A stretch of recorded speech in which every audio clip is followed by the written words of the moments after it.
Mark Savant back in, who I spelled your name last time wrong on the icon, but thank you for coming back. Really appreciate it. Tommy, stoked to be here. Round two, brother. So first question, you probably already know what it is. What happened with Bitcoin, Mark? What happened with Bitcoin? What happened with Bitcoin? Starting with the easy questions, right? I mean, we've had like a collapse of the total global economic world system, and I think the first thing that investors end up doing when times get tough, when things get scary, is they try to liquidate the volatile assets. So cryptocurrency, NFTs, those were the first to go. Those are the high risk things. So I think that was what we're seeing now. And I'll tell you what, I'm into all the NFT and the crypto community. People are freaking out, bro. People are losing their minds. But honestly, I love it. I think it's great that Bitcoin is on sale right now. Now, do you think that the reason why it went down was because of the economy, the inflation, basically a depression? No, I think everybody expected this to happen. Everyone was saying like the crypto winter is coming, the NFT winter is coming. This isn't sustainable. There were just trillions of dollars being passed around for these digital goods, and there's a lot of scams. And everyone knew that the digital winter was coming. And then we act like we're surprised when it's here, But people kept buying it, 40,000, and this is going to make them rich, and they're going to take out their, trust fund that they got from their parents because, boy, if I put 40,000, that's going to be 80,000, and then people got crushed. Do you think it's going to go back up? I definitely 100% think it's going to go back up. Back up to like 40? I mean, gosh, this is not financial advice. I'm not a financial advisor. Well, you're research, like a crypto NFT podcast guy. Yeah, I'm professional. I'm in it. I mean, I would not be surprised if within 5 years, Bitcoin is at 100K or more. I think it's very easy to see that happen. I think there's probably a lot of cryptocurrencies out there that probably will be completely gone, like UST, Tether, the stable coin, dead. So I think you'll see a lot of that over the coming years, but I also think there's going to be a few huge winners. And I'm personally going in more on Bitcoin, Ethereum, and Solana. I think those are the safest of the crypto asset class. Yeah, Ethereum was always like the safe one, right? Wasn't there one with an L too? Luna was another one, but that one's dead. That one's dead, yeah. It must have been Ethereum. I think a lot of people that were like hesitant or wanting to be cautious, they were buying Ethereum, right? Yeah, well, because Ethereum is a super interesting blockchain because it's not just digital currency. You can actually build other platforms on top of Ethereum. So that's what most of these NFTs in the market are, the Adidas and the Gucci, all those NFTs, the Bored Apes, what else? Doodles, VFriends, all those are on the Ethereum blockchain. And you're seeing more and more NFTs being put on the Ethereum blockchain. But there's a problem, Tommy, with Ethereum. So this is, there's always a cause to pause with these cryptocurrencies. The problem with Ethereum is that it's very quote unquote gas intensive.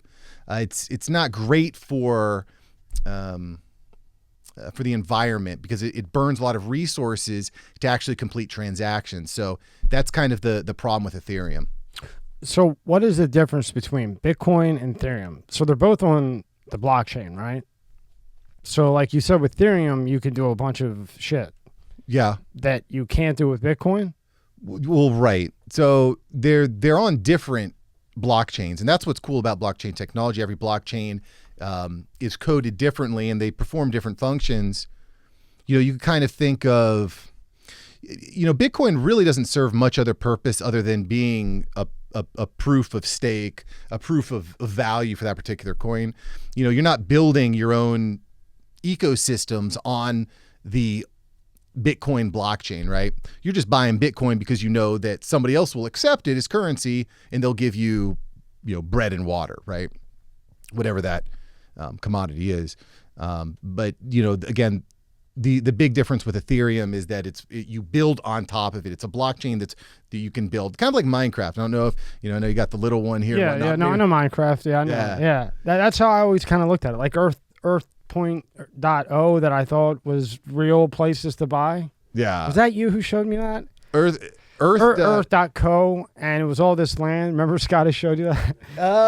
I think it was you. You showed me that Earth.co, and me and Rob were looking at it when you were in, and we were like, I really thought that was real shit, like land to buy. Like, oh, maybe I'll get a place in China. But I didn't know it was just a virtual like spot.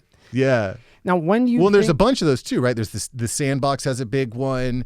There's a bunch of these metaverses, and to your point, some of them will probably be popular, whether that's the Zuckerberg vision and version or whether that's another version, we don't know. That's why, again, highly volatile assets, I think, in times of great economic distress are typically the ones that you want to get off your portfolio quickly, which leads to these fire sales. So crypto isn't going anywhere, right? Like the blockchain. The blockchain, you can build all kinds of stuff on the blockchain. Oh yeah. Now, when do you see the government stepping in? Because at some point they have to. Do you think they're just waiting till everybody figures everything out and then they step in? Kind of like the feds. If the state has a case, they found out that Mark is doing A, B, C, or D. The state will take 2 years and investigate, do all the legwork, and then if the feds want it, all that 2 years of work you did, state, now we're taking it, and the feds just yank it. Yeah. And all that time that they work to investigate you and get you, if the feds decide they want it, they just come and yank it. So do you think that the government is letting everybody figure out all the kinks and problems, and then once it's figured out, just like the feds, well, they are the feds, they come in and they yank it?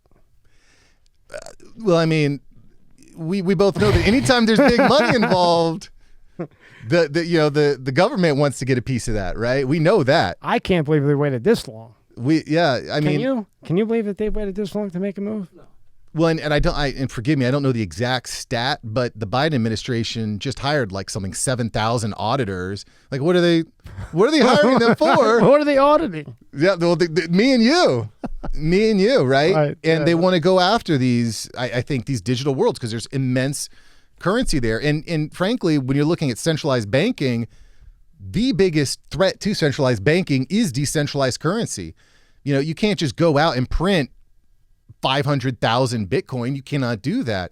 They're produced on a different level, right? And it's all decentralized. So, they're going to get a piece, and so that's an interesting thing too, and something I think about. You and I, we could have a transaction with our phones. I could just say, here, tap my phone. Here's some Bitcoin. Give me a soda or whatever, right? However, most transactions are done on marketplaces like Coinbase or FTX, which these are centralized. The government could go at any time and say, hey, we want to see the books. What's centralized mean? When you say, when you're referring to that Bitcoin and Coinbase, what's centralized mean? Well, a centralized marketplace is a place where transactions are happening between people. In centralized meaning, that's where all the transactions are occurring. So, for example, you might, what do you do with money that you receive? You probably put it in a bank. Put it in a bank. Keep it in PayPal, keep it in a Cash App, or it's saved somewhere. Yeah. Typically, historically, it's in a bank like a Chase Bank or Washington Mutual, Bank of America, whatever, right? They're not physically storing your gold doubloons in the bank. They're out making all these electronic transactions, but because it's centralized and because they have this authority, that your money is going to be there. That it's safe, it's FDIC insured, et cetera. But you don't have that in the Bitcoin world. It's all solidified in a decentralized way, right? You don't need that central authority to say, yes, that Bitcoin transaction happened. We know it happened because it's on the blockchain.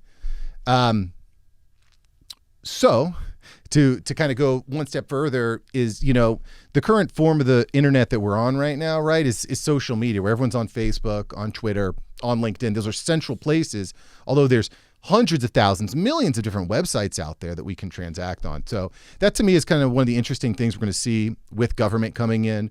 One of the interesting things we're going to see over the next 5-10 years with cryptocurrency. And what's successful is what's able still to have that decentralized feel, which I think is important for maintaining the stability of these coins. But what is also, available on marketplaces in a way that people can still trust. Because, like you said, I don't want the government to come in and seize all of my Coinbase funds because of reason ABC. That's what Bitcoin is meant to kind of do. Exactly. So what I think the way that they'll do it is you'll wake up one day and you'll get a letter and they'll grandfather it in, and they'll say, okay, we're not going to hit you with, let's just say you made $1 million, right? We're not going to hit you on the 39% bracket. we're going to hit you on a 15% bracket and you have 20 years to pay it. I think that's how they'll do it, in my opinion. I mean, I don't know shit about it, really, other than what you tell me and other people that try to tell me, because it's just hard for me to, if I can't touch it and I can't feel it, it's hard for me to invest in a virtual product, especially Bitcoin, who I think Putin owns, but something like that I don't know who the fuck owns it. I don't know who's manipulating it. You know, I don't know. So Bitcoin is really tough to manipulate because there's so many out there. It'd be hard for one entity like, you know, the Russian government or Putin to control, you know, 40, 50% of Bitcoin. Not saying it's impossible. And that is one of the problems with some of the smaller blockchains.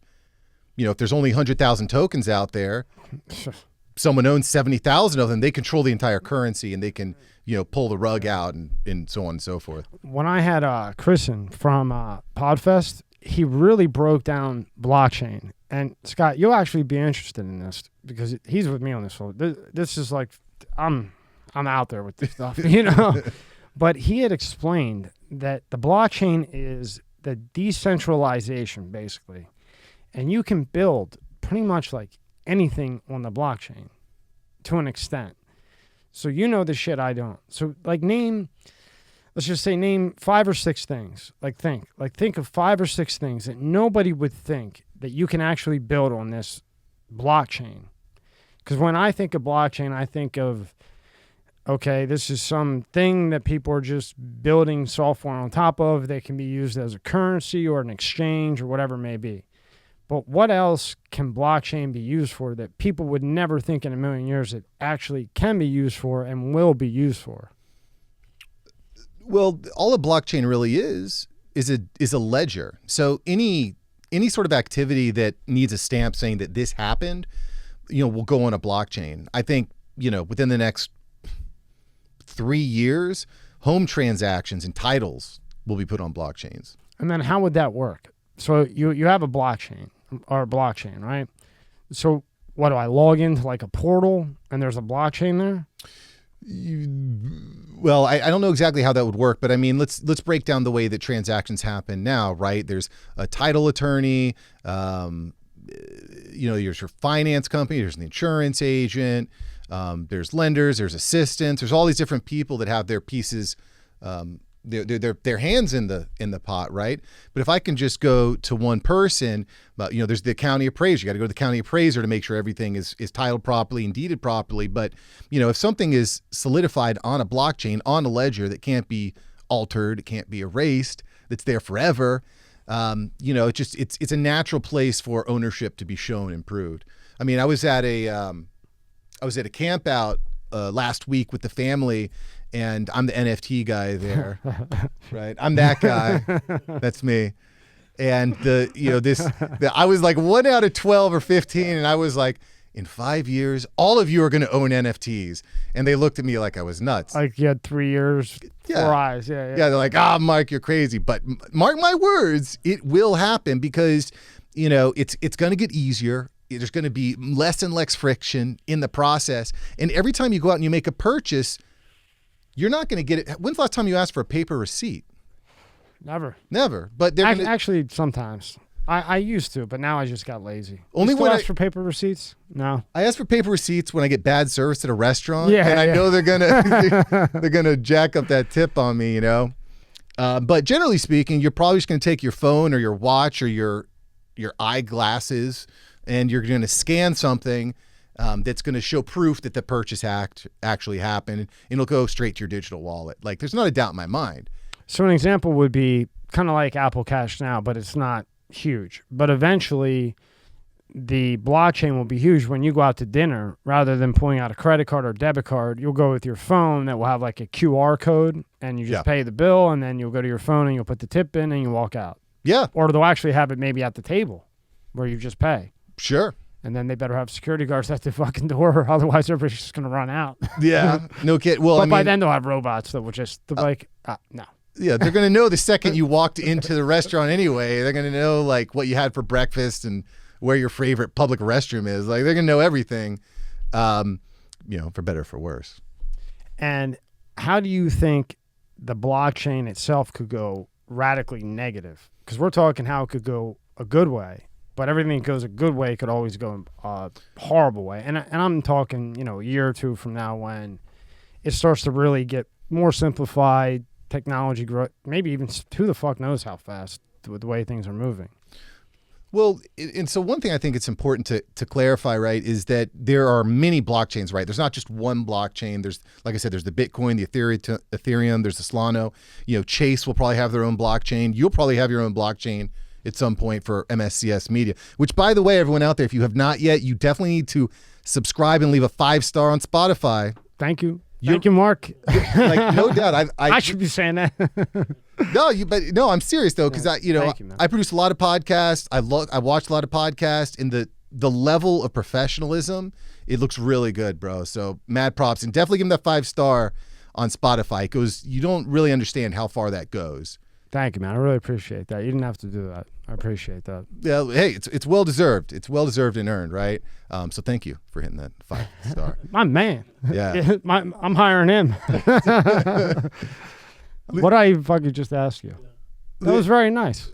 Well, yeah. Usually I get that look like, That's usually the look that we get. Well, and I know how easy it is to do, and how people, we don't always recognize that we're too busy doing, driving, working out, or whatever, but it only takes 5 seconds to hit 5 stars on Spotify. This episode is brought to you by Fiji. More than just water. This is not just rock. It's ancient volcanic rock that filters tropical rain, giving it double the electrolytes and its signature soft, smooth taste. It's not just water. It's Fiji water. Again, that's fijiwater.com/MSCS, $5 off and free shipping. This episode is brought to you by Let's Get Checked. I want to talk to you guys out there who are working out all the time but aren't seeing any results. Your commitment isn't the issue. You're going to the gym all the time, different body parts, everything else. Before you go and buy a new supplement, try a new diet, new routine, let's talk about your testosterone. Low testosterone can affect anyone at any age. And low testosterone will take away muscle mass and you'll gain body fat. So let's talk about today's sponsor, Let's Get Checked. They're the worldwide leader at home testing kits. You order the testing kit, it's delivered right to your house, discreet packaging, next day delivery. You send it back. Once it arrives in the laboratory, your results will be available in 2 to 5 days on your secure online account. So if you want to test your testosterone levels without leaving your home, visit trylgc.com/MSCS and use the code MSCS at checkout and get 30% off. The link is in the description at the top. New sensors every week because I'm a developer. By nature, I'm a developer. Like I build apps, I build web pages, I code. I didn't even know you could code these platforms and everything else. And they're constantly adding shit in. And the one I just put up the other day with Noah, all we did, Kalen, corn guy. Mm-hmm.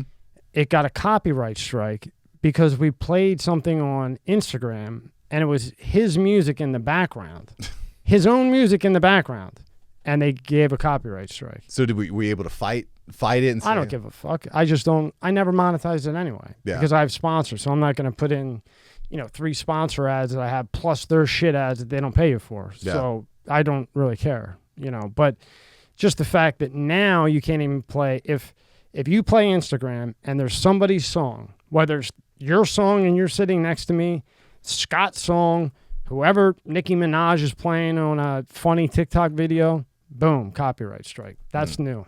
That didn't happen a week ago. Yeah. So more and more and more. And I think maybe the hesitation with Spotify is that you're not fucking with them. Their code is impeccable. Like say you're doing I can't say his name right either. Like Seth Farrelly, who was part of White Boy Rick. He's trying to do a documentary on LSD. So not how good it is, just that it was used as medicine and so on and so forth. And that's what he does, documentaries and shit. So whenever he puts something up on YouTube, it's 18 plus. Yeah. So now think how many views he would have got without that 18 plus bullshit, because now you have to click to proceed.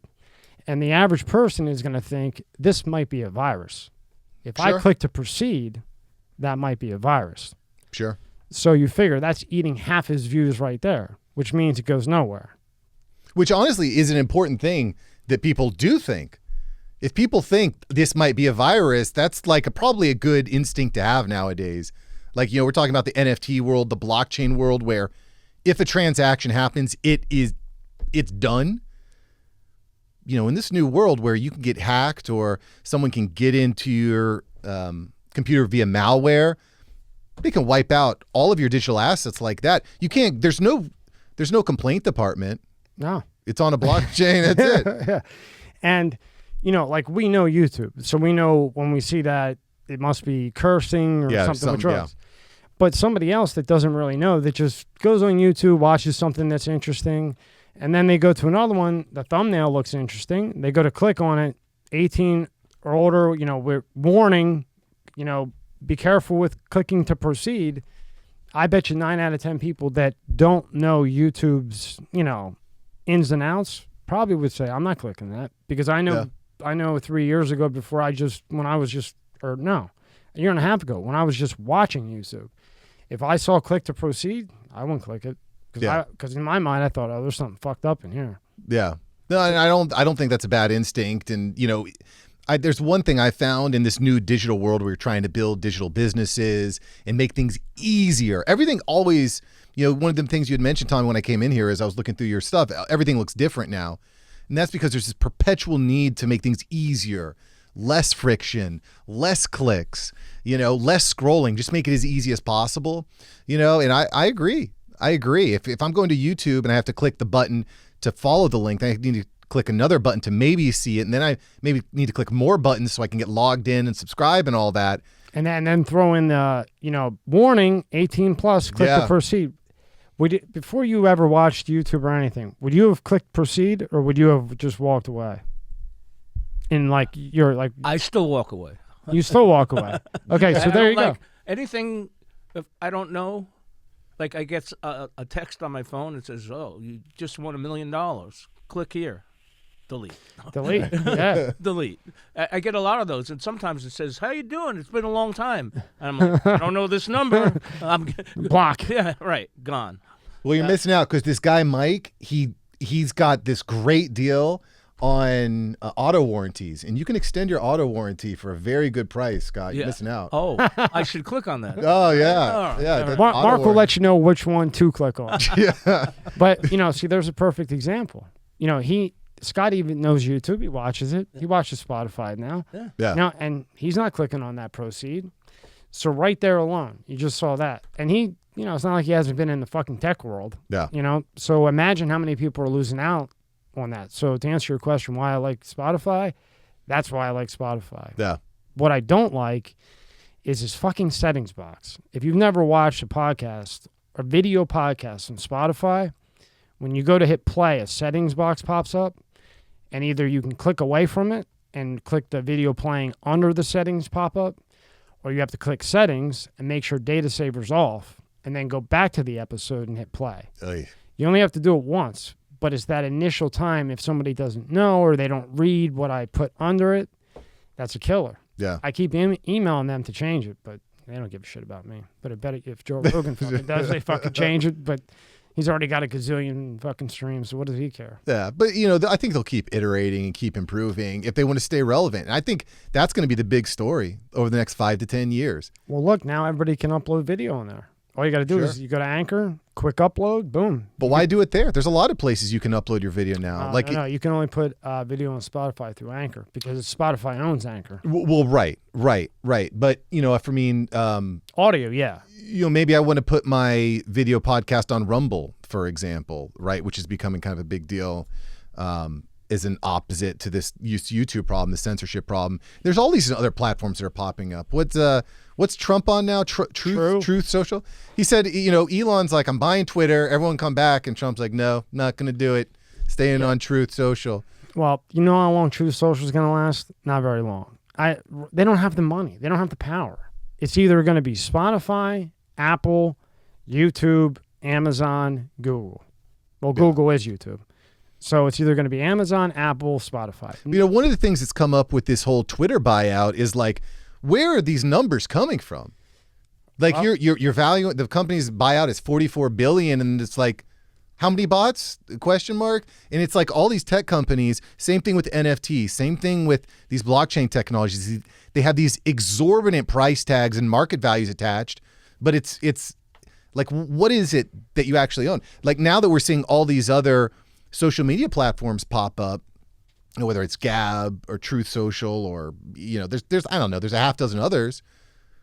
I feel like you're going to see this split where it's not just going to be about Twitter, or it's not just going to be about YouTube. There's going to be maybe 24 platforms that people are using, right? I don't know. It just seems like everything is changing right now, which to me is one of the reasons why having these conversations, having some sort of media apparatus is really important.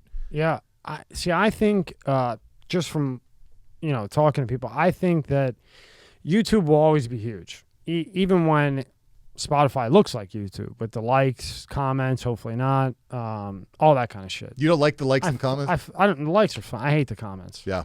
Because I hold them. I delete any of the bullshit because I don't have you in here for some troll to start some bullshit with some other guy, and then they go back and forth for 300 comments about whatever, and then they're like, "Oh, Tommy, he shoots 10 tons of Botox." Yeah, I do. I bet you wish you could too. Or Mark is wearing green, and he looks stupid in that green. You don't. But I'm saying, like, that's the fucking comment. I just can't stand him. Yeah. But I mean, that's part of being like... I know. And we maybe, by the way, we might have it easier. I grew up without any internet. I grew up with very floppy disks and VCRs and VHS, right? I don't know. I just feel like... You don't stand a chance. What'd you grow up with? You're in the wrong room right now, buddy. I grew up with a black and white TV.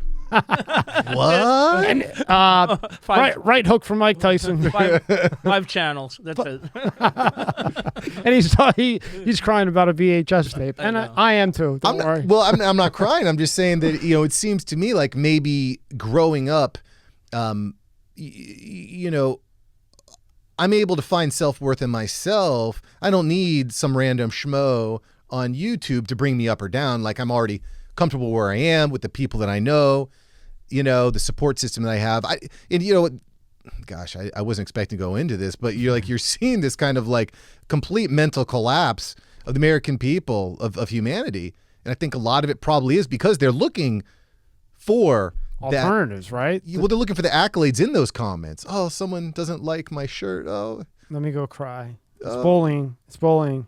It's bullying now. Everybody wants to be a star. Yeah, everybody wants to be a fucking star. It's and they can be. Oh gosh, I saw this post on LinkedIn the other day, and there was this girl dressed up. She's in workout clothes. She got her yoga pants on, tight shirt, all this, and she made this comment about, I posted this post the other day, and I was so angry that these guys were giving me attention, right? She obviously wants the attention based on what you're wearing. I'm sorry, if you're wearing really tight pants, you're going to get attention. With their boobs half hanging out. Yeah, and I'm not saying that gives anyone the right to assault you or anything, clearly, but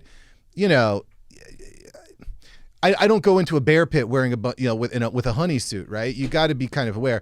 And honestly, I don't have a problem with you put yourself out there, but you go out there to obviously get the attention, and then when you get it, you're like, oh, 1 out of 10 pieces of attention were not positive. Now I can make another post to complain about. It's kind of like, what's going on within you that you must have 100% positive attention at all times.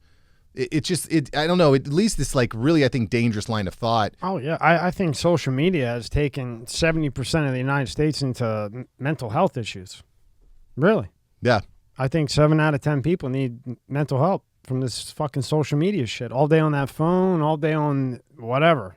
Either talking, texting, or TikTok, or whatever else it may be. It's crazy. It's so easy to get into an argument with someone on Facebook or Twitter. But this is why I hate the comments. like Stuttering John, he's a great guy. Now he brings a lot of the shit on himself, but he's a great guy. He's a very nice guy. He met my daughter. He's a very nice guy. But when he comes on, he gets crushed with comments. Comment after comment after comment. And I delete all of them. And that's why I hate him. Because John is a really good guy. Just because he does stick. Now you got these fucking bums that will go and say, personal shit about somebody that they don't even know because they're on a computer. They're not in front of them. Never would say it to your face. Never would say it to his face. And it just goes on and on and on. And I'm not like bringing John up. I'm bringing John up because John's a great guy. And all those fucking assholes that have nothing better to do than put him down and make. If you don't like him, then don't watch it. Yeah. I like him. He's my friend. But what's crazy to me is, not only would they not say something mean about him in real life, they probably would be pretty cordial in real life. Well, how about all the years that they watched him and listened to him on Howard Stern, on VH1? Sure. Yeah, they watched him and they waited for John to go out and ask the person the dumb question. But now that he's, out and still stuttering John with the same stick he always had, now you want to go after him. It's just ridiculous. And he's a very nice guy. He's a beautiful individual, and he does help a lot of people. Yeah. Well, and I think that's where it comes from for me. I don't need a comment. I don't need the like. I just want to see that, the more value, the more good you do for others, the more value and the more good you get back, And I think that kind of that simple concept of the more I give, the more I receive. Anyway, that's what I've tried to build my base and my foundation on. That's why I try to build a foundation on for my kids. Because frankly, over the past 10 years, we've had it really good. Like money's been flowing, businesses have been growing. People are making all sorts of money hand over fist doing all sorts of different things. But I don't know what your predictions are. I don't think it's going to stay that good for very long. And I think I just had the top CIA guy in and then the fucking top nuke guy in the CIA. They're both retired, but I had the top CIA guy and he retired in 2016. We're in a depression now. We are. They just, the number, they play with the numbers, but it takes 3 or 4 months for it to actually take effect. And what he was saying, and Andrew, the other CIA guy, that they believe that China will make their move on Taiwan right before the election in 2024. Oh, man. Now, what does this do? This puts this is perfect for China. Now, this puts Biden in a fucking spot because if he doesn't sanction China, the American people are going to want him to because they're going to be like, oh, Taiwan, Taiwan, Taiwan. And if he does, during a depression, or maybe it doesn't go all the way to a depression, but a really bad economy, right? Then you sanction China, which they want him to do. We're fucked. You think China wins? And yeah, they're going to take a massive hit because we buy everything from them. But they don't care about that. They've been waiting to do this forever. They want to be the rulers of the world. And what will happen, in my belief, is that will happen one way or another, and you'll have China, Russia, Iran, Serbia, North Korea, South Korea. That will be the lineup. They'll all have their names, but China will be at the top. Maybe. I hope not. But. I mean, if they take Taiwan, like the world changes pretty dramatically. Taiwan, forgive me if I'm wrong, is producing like 93% of the world's semiconductors, which are all the little chips and microchips that go in every little piece of equipment. It's like 90 to 95%, somewhere in there. But if you sanction China, then we're not going to get anything from China when we're already in a fucking crash or depression, if they're right. Well, right. I mean, I don't know. I mean, if you're president, do you make a move or do you just stay out of it? They're not NATO. If I was president, I would say we need to start producing more within the country, because if you're saying that microchips and semiconductors go in just about every single thing that we work with, and we're outsourcing that to another country that's across on the other side of the world, which just so happens to be like a click away from China, one of our bigger adversaries, that's a pretty big exposure right there. I'm thinking that we need to be producing semiconductors at home. And why can't we? And what's the cost? Well, worse than that, we're buying oil from fucking Iran, the worst country on the planet. They got more fucking terrorists than anybody, and we're giving them money. I mean, this guy's really got his head fucked up. And I'm not, again, I hate this left-right shit. I hate politics. I hate it to death, believe it or not. But this guy's a fucking nutcase. Well, I think what we need is... I'd say that if he was fucking Republican, social, whatever the hell. Well, he's at like 30% approval rating right now. I mean, it's... But who's telling him what to do, though? That's the thing.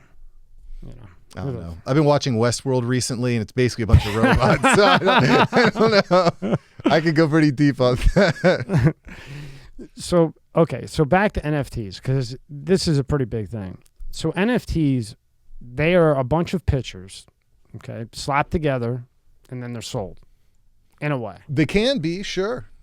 Okay. Now, when does the copyright issue of that hit in? Because I see NFTs going for like 50 grand of like Jordan, Allen Iverson. How in the hell? I mean, I understand it's on blockchain, crypto, blah, blah, blah, encrypted.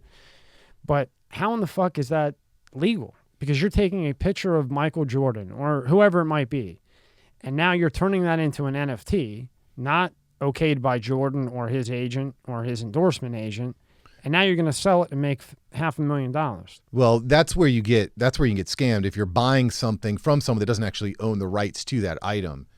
But there are a lot of companies out there that are producing, like, I don't know who has the rights to NBA TV. Let's call it Fox, or I don't even know, NBC. You'd want to, and that's important. You want to make sure that you're going through the right channels. I had a buddy of mine, so in the middle down here, NFTs Made Simple. Yeah. That's my co-host, JC Dornick, or as we call him, Dragon. And he had bought a mutant ape, or it was a type of ape. It wasn't. Those apes are pretty fucking cool. I will say that. They're pretty badass. I mean, it looked fresh. It looked super cool. It looked legit, but it turned out that it was just a cheap knockoff of the real deal. It's just like that time in 7th grade where I really wanted those Jason Kidd shoes. Yeah. And I bought them at the swap shop, and listen, they were not Jason Kidd approved, let me tell you. That was one of those days where you went everywhere and they were sold out. But for some reason, this one little corner shoe shop happened to have them, and they felt a little bit different when you put them on, but you didn't care because they had your size, right? That's it. That's exactly it. But how would you do that with an NFT? Because how would you know? Because the initial one couldn't have been verified because Jordan's not verifying it.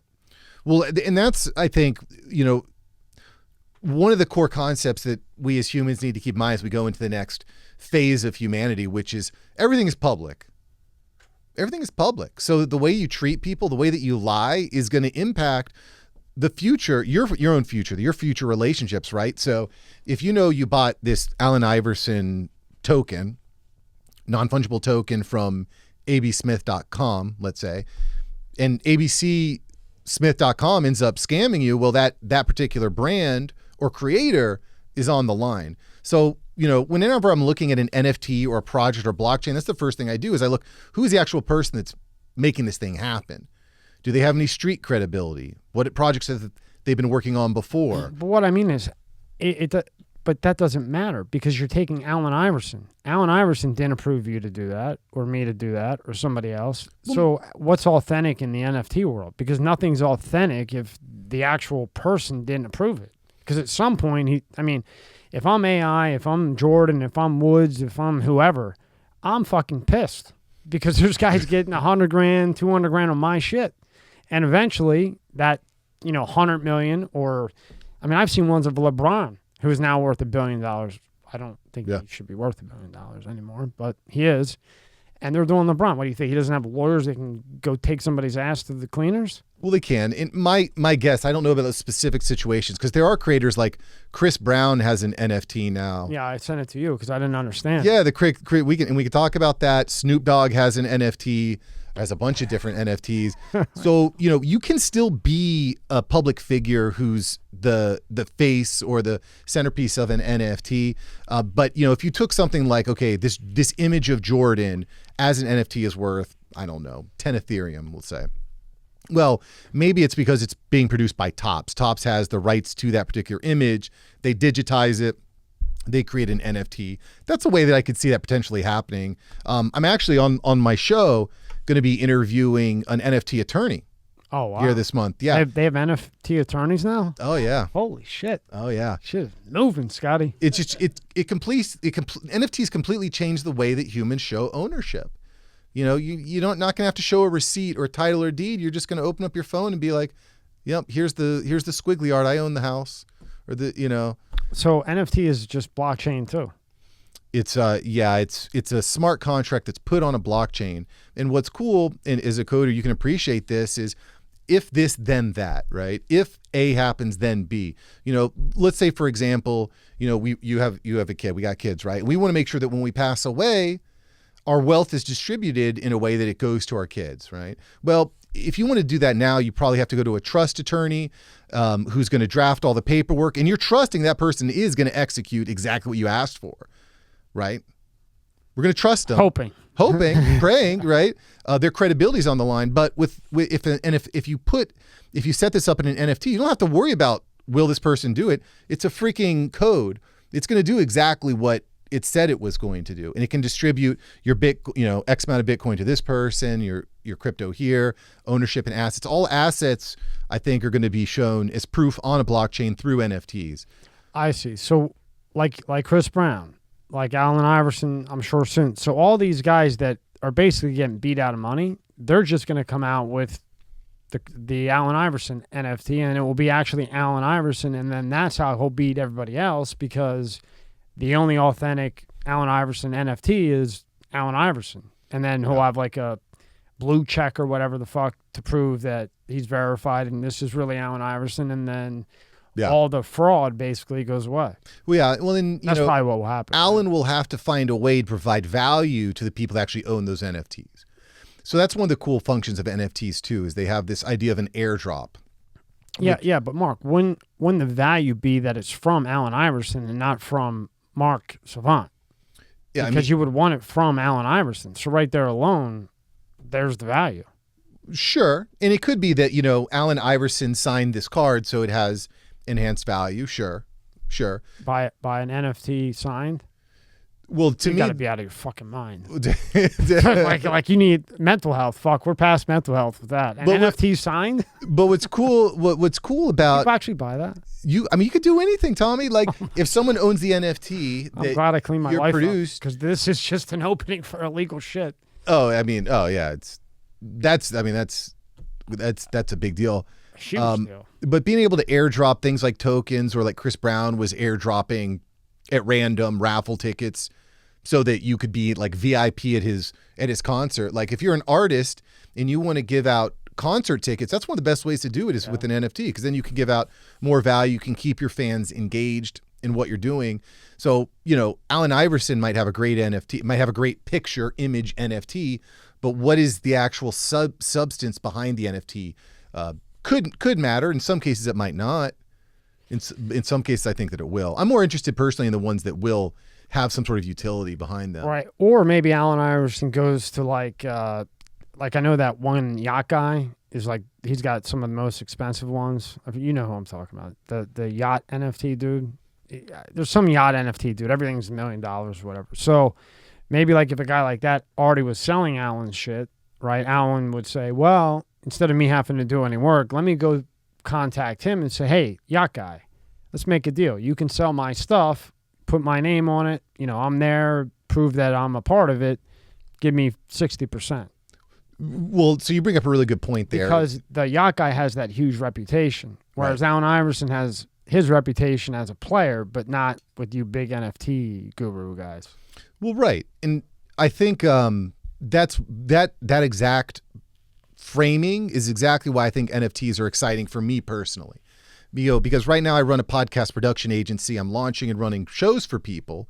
But, as a business owner, how do I differentiate? What makes me different? Right. We're at PodFest. How many people at PodFest had podcast agencies? Half of them. Yeah. Maybe more. Everyone is producing podcasts now, right?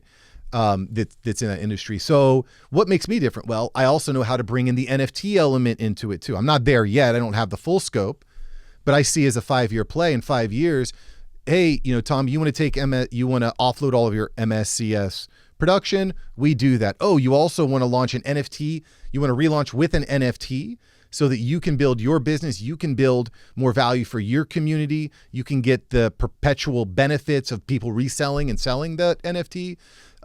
That's kind of where I see things going. And, as a podcaster, trying to understand what are the specific value points, value adds that you can add to that NFT as the I guess the face, so maybe Allen Iverson, the face is, hey, if you own my NFT, you can come to my house in who you play for, Jersey? Philly. Yeah, Philly. You can come to my house in Philly and we'll play a game of one-on-one, or I'll take you to 76ers game to sit center court, right? So there's a lot of things that you can do because and can prove who actually owns. Yeah, I think you're right.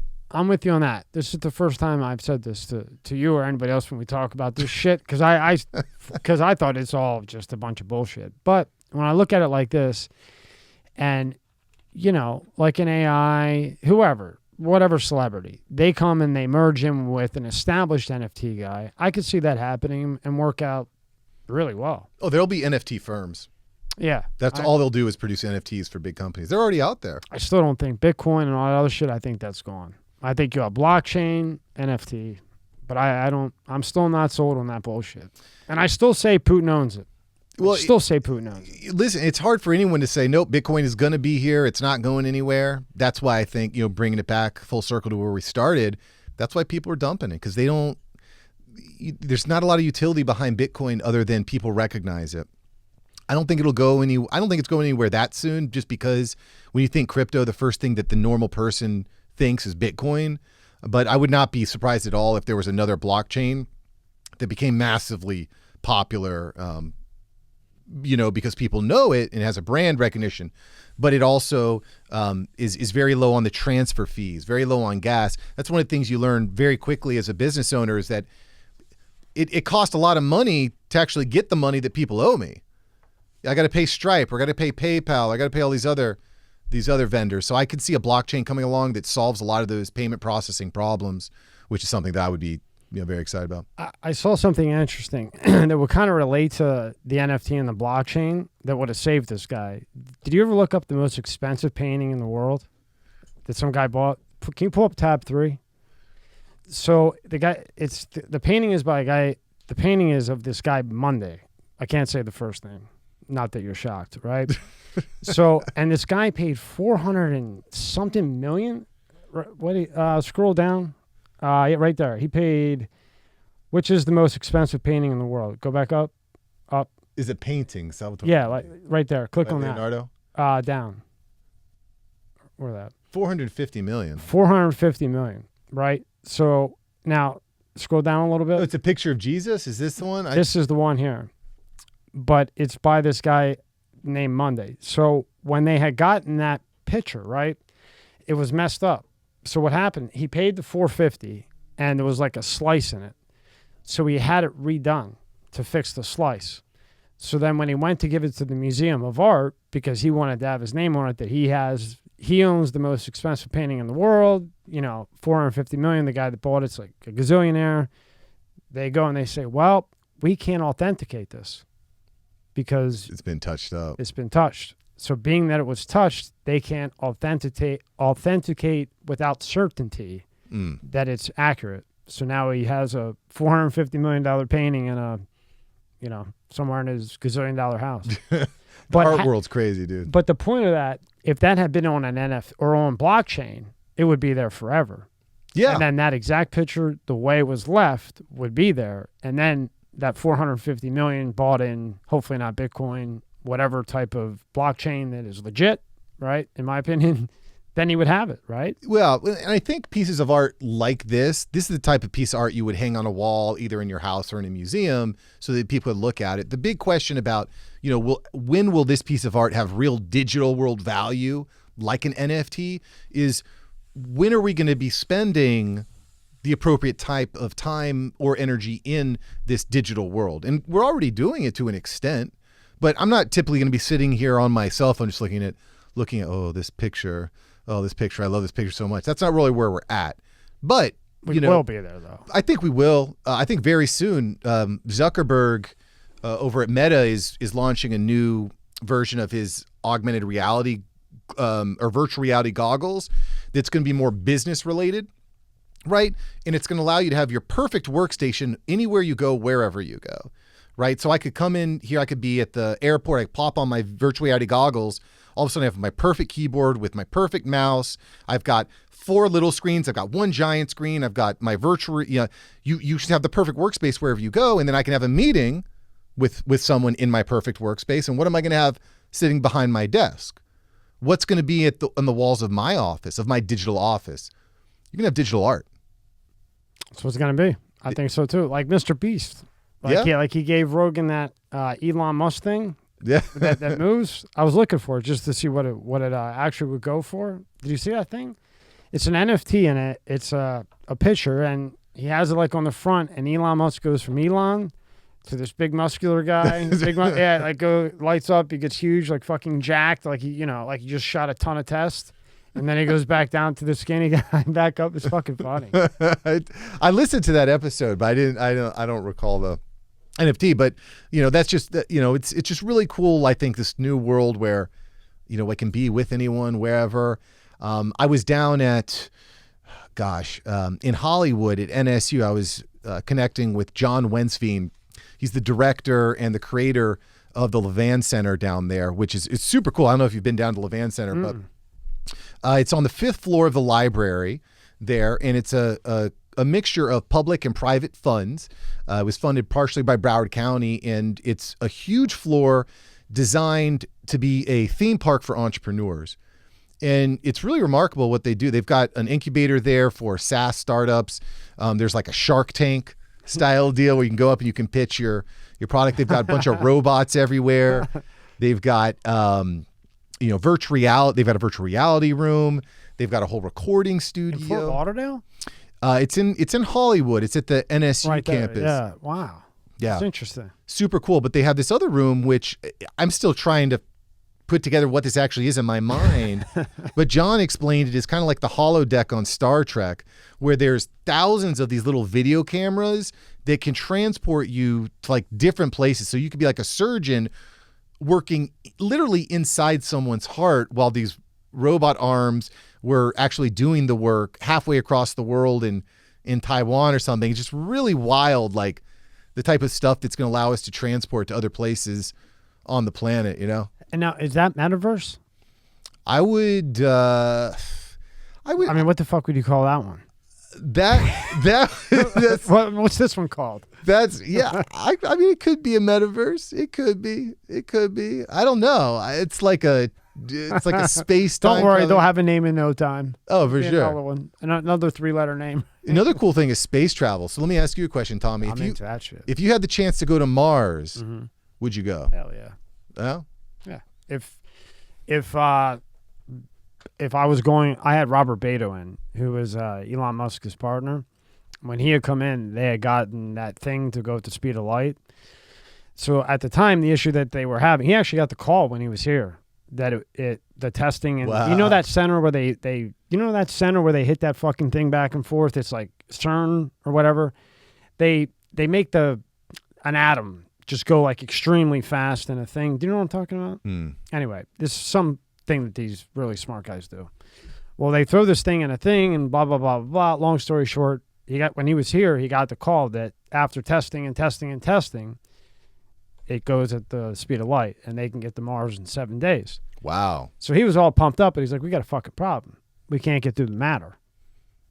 Because you can get there at the speed of light in 7 days, we don't have any material they can get through the matter. So there's constantly shit colliding and, asteroids. So when you're going at the speed of light to Mars, bro, he described it as if a paint chip, if you spit out of your mouth at that, spaceship, it will blow into 1,000 pieces. This podcast is brought to you by Monster Energy. Tear into a can of the meanest energy drink on the planet, Monster Energy. It's the ideal combo of the right ingredients in the right proportion to deliver a big bad buzz that only Monster can. Monster packs a powerful punch, has a smooth, easy drinking flavor. Athletes, musicians, co-eds, road warriors, metalheads, geeks, hipsters, and bikers dig it. You will too. Monster Energy is more than just the green OG. Monster has Monster Ultra, Juice Monster, Monster Hydro, Rehab Monster, Dragon Tea, Monster Max, Muscle Monster, and many more. Buy on Amazon, buy on Walmart, or go to monsterenergy.com and believe me, you'll find a place. Unleash the beast. Monster Energy. Wow. Just from spit, because you're going at the speed of light. So you need something other than just metal or steel or aluminum. And we do not have that molecule on Earth. So what does Elon Musk do? He's building that molecule. He's making a fucking molecule as we speak to then be able to build a ship that can handle the matter. Not just him. I mean, he's probably got a gazillion people working on it. But his team is working on another element in the chart what's that called? Like Periodic table. the periodic table, Yeah. like Ni, whatever HO2, O2 shit, Yeah. So he's making his own molecule that can make a metal that's not metal that can withstand the force going at the speed of light. That's wild. And he knows how to do That's it, wild. and he's doing it as we speak. That's wild. So it's a matter of time. So with him and his shit, yeah, I would go. Bezos from Amazon, I don't know. I don't know. I don't know if I trust him. He fucking scares me, man. A guy gets a 9 gazillion foot boat where did you see that, Scott? No. He got this boat that is so fucking big, and he doesn't give a shit. Whenever he takes it out wherever he wants to go, they have to take apart the bridge because it can't fit under it. You didn't know that? No. In Google Jeff Bezos' boat, they have to take apart the bridge. So his boat is so big that when he decides to go that way, and I'm sure he goes whenever he wants, they literally have to shut down the bridge and take it apart because it's too high to get through. That's crazy. What an asshole. Yeah, that's... It's kind of an asshole move. I mean, it's a power move. I'm hating on him. I take it back, Bezos. I'm hating on you. Yeah. I mean, that's a power move. I mean, think about that. You go, hey, baby, you know what I'm doing today? I'm gonna get my boat, and these guys are going to take the bridge apart. I'll tell you what, that would be pretty obnoxious on your way to work. And you're like, freaking Bezos. Back, Yeah. No, heading back out to the... No, you get the call, and they say, hey, you have to take down the boat. So, look, they have to take that apart for him to get through all these damn pop-ups. But you see how they kind of... That's just crazy. It's not really a good picture. The historical Conshaven Bridge. You have a better voice. You read this. Well, it says Rotterdam Bridge won't be dismantled for Bezos' super yacht to sail through. Oh, as previously said. Rotterdam, they're not going to do it. Good for them. They're not going to do it. They're putting their foot down. They said, we're not taking our entire bridge Good for apart. them. Wow. Good for them, because they had said initially, they did say, yeah. Good for them. Yeah. Good for them. Hey, I respect that. Yeah, but I honestly, I don't know how Elon must have already invented a robot for himself, because how is he doing so many things at once? I mean, Well, he's got a hell of a team. I mean, just from having one of his partners in Beto, my jaw was at the ground. sure. The whole space-time I mean, I studied it, so I knew, but the black hole isn't what we thought the black hole, and there was never a Big Bang, and he proved that there was never a Big Bang. He said the Big Bang happens all the time. It's just things exploding. It never happened. Interesting. And then he made a really interesting it was really fucking interesting. He made a way. He said, look, there's a way that Christianity and evolution can work together. And it was really complex, but it was a way where, in his belief, Beto, the universe never began and never ended, and it always expands and expands. And black holes do not suck you up. Black holes take in planets and shoot them out to another universe. And then that universe has black holes, takes planets, and shoots it out to another universe. And on and on and on and on and on and on, right? Never ends. Each time the black hole sucks in shit, it gets rid of the bad, like the negative particles, whatever. It shoots them out, destroys them, keeps the good shit, puts it in another universe. So Beto's theory was with the black holes, each black hole takes in planets, takes the best of the best, gets rid of the bad shit. And he showed it to me on a chart, so I'm explaining it like a retard. I don't know if I can. No, I'm getting it. I'm getting it. That it takes the shit, spits it into a new universe, and each time it does that, it's better and better and better and more sophisticated and more sophisticated. And when he was here, he said that that they can see 1 billion Earth-like planets, meaning there's a star here, there's a planet here, and it's in exact rotation as it should be. Well, the universe is so big. The idea of aliens and light speed, it's like we're living in Star Trek, bro. Of course they're there. What do you think? There's 1 billion planets and there's not one that has life on it? Seems pretty far-fetched. Yeah. Seems pretty far. As if they can't. Would they even want to come here? I mean, we're idiots. I mean, what do we have going for us? What do we have? We're top of the food chain. I tend to think that humans are underrated. I got to be honest. Like, we have many imperfections, but I still think that humans are awesome. Communicating and building tools, and we're the best. But think if you're like a dog or like a bear, you would look at you and be like, this guy sucks. He can't smell. He can't see shit. You know, his teeth suck. He's got no claws to do anything good. This guy's useless. Like a bear spray. It's like, But, you know, if you're an animal looking at a human, you know, they have the best smell in the world. Right. Particular ones. Their vision is like forever if you're a bird. An octopus, a whale, you know, they can hear shit, you know, 100 miles away. They know if there's blood. So they look at us like, these guys are idiots. But we have a brain. Yeah. That's all we have is a brain. Well, you know, octopus have very big brains too. The big problem for an octopus is they only live for 15 years. They're doing a huge study on that, like private study because nobody will fund them. They're wondering, this sounds real fucked up. They're wondering where an octopus came from because it doesn't make any sense. Yeah. Because when they do tests, it knows how to like open a jar, it knows how to share, it knows how to do everything, but they can't figure out how it communicates.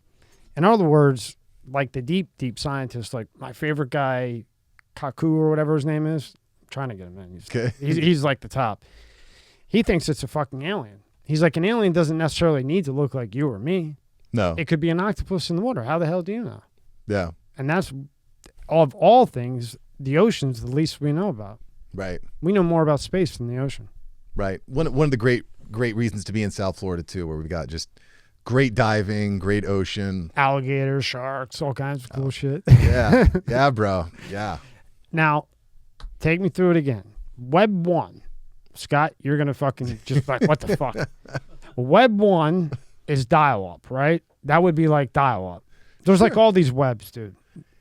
I would say that, you know, the best way to categorize Web 1 is read-only. You're not really creating much for it, but you're absorbing it. You're reading the news on AOL. But that was like a long time ago. Yeah, right? That like would be Web 1. I think Web 2 was ushered in by social media. I think that's the easiest way to envision that. Social media allowed you to create on the web very, very easily. You no longer needed to be an expert in coding. You could just record a quick Instagram selfie or whatever, and you're now a creator. So I think that the introduction of social media, the MySpace era, I think is when you could stamp down, okay, Web 2 is here. And we've been in this Web 2 world for about 15 years. It's a little bit more murky when you get into Web 3.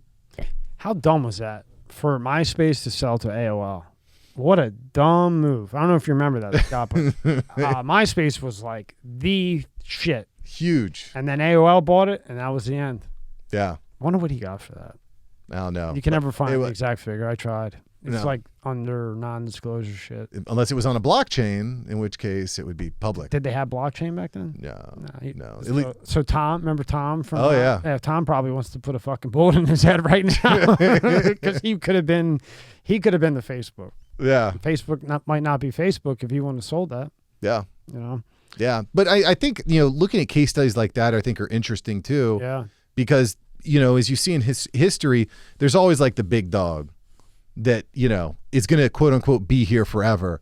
But, you know, there's always someone coming. There's always someone innovating harder, staying up later, working harder, reading that extra chapter at night, you know, who's coming to take your lunch. You know, you have to be, you know, and that's tough. I don't know if you ever struggle with this, but that's a big problem, I think, for a lot of podcasters. And a lot of podcasters that I work with is just keeping it going.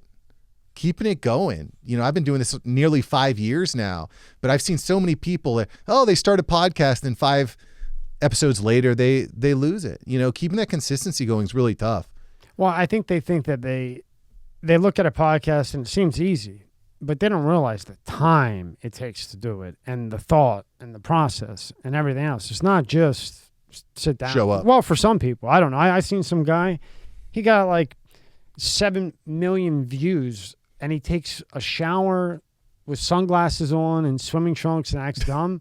And the guy's like huge. I mean, all respect due to him. I mean, he's killing it. But it's just certain things, it's just unbelievable. Yeah, you find your niche. I mean, it sounds like a pretty nice gig right there. Just get paid to. He doesn't have to think. He can just fucking, you know, no studying, no nothing. Yeah. So Web 3 then would be like this NFT thing and the blockchain thing and this whole evolution. I don't know why people are scared about any of this because this is like evolution, right? Like the same things happened over and over and over again. The earth gets hot, it gets cold. We're helping it get hot, cold. adding to it happening quicker, but it's always happened. We've always evolved. Everything's always changed. Yeah.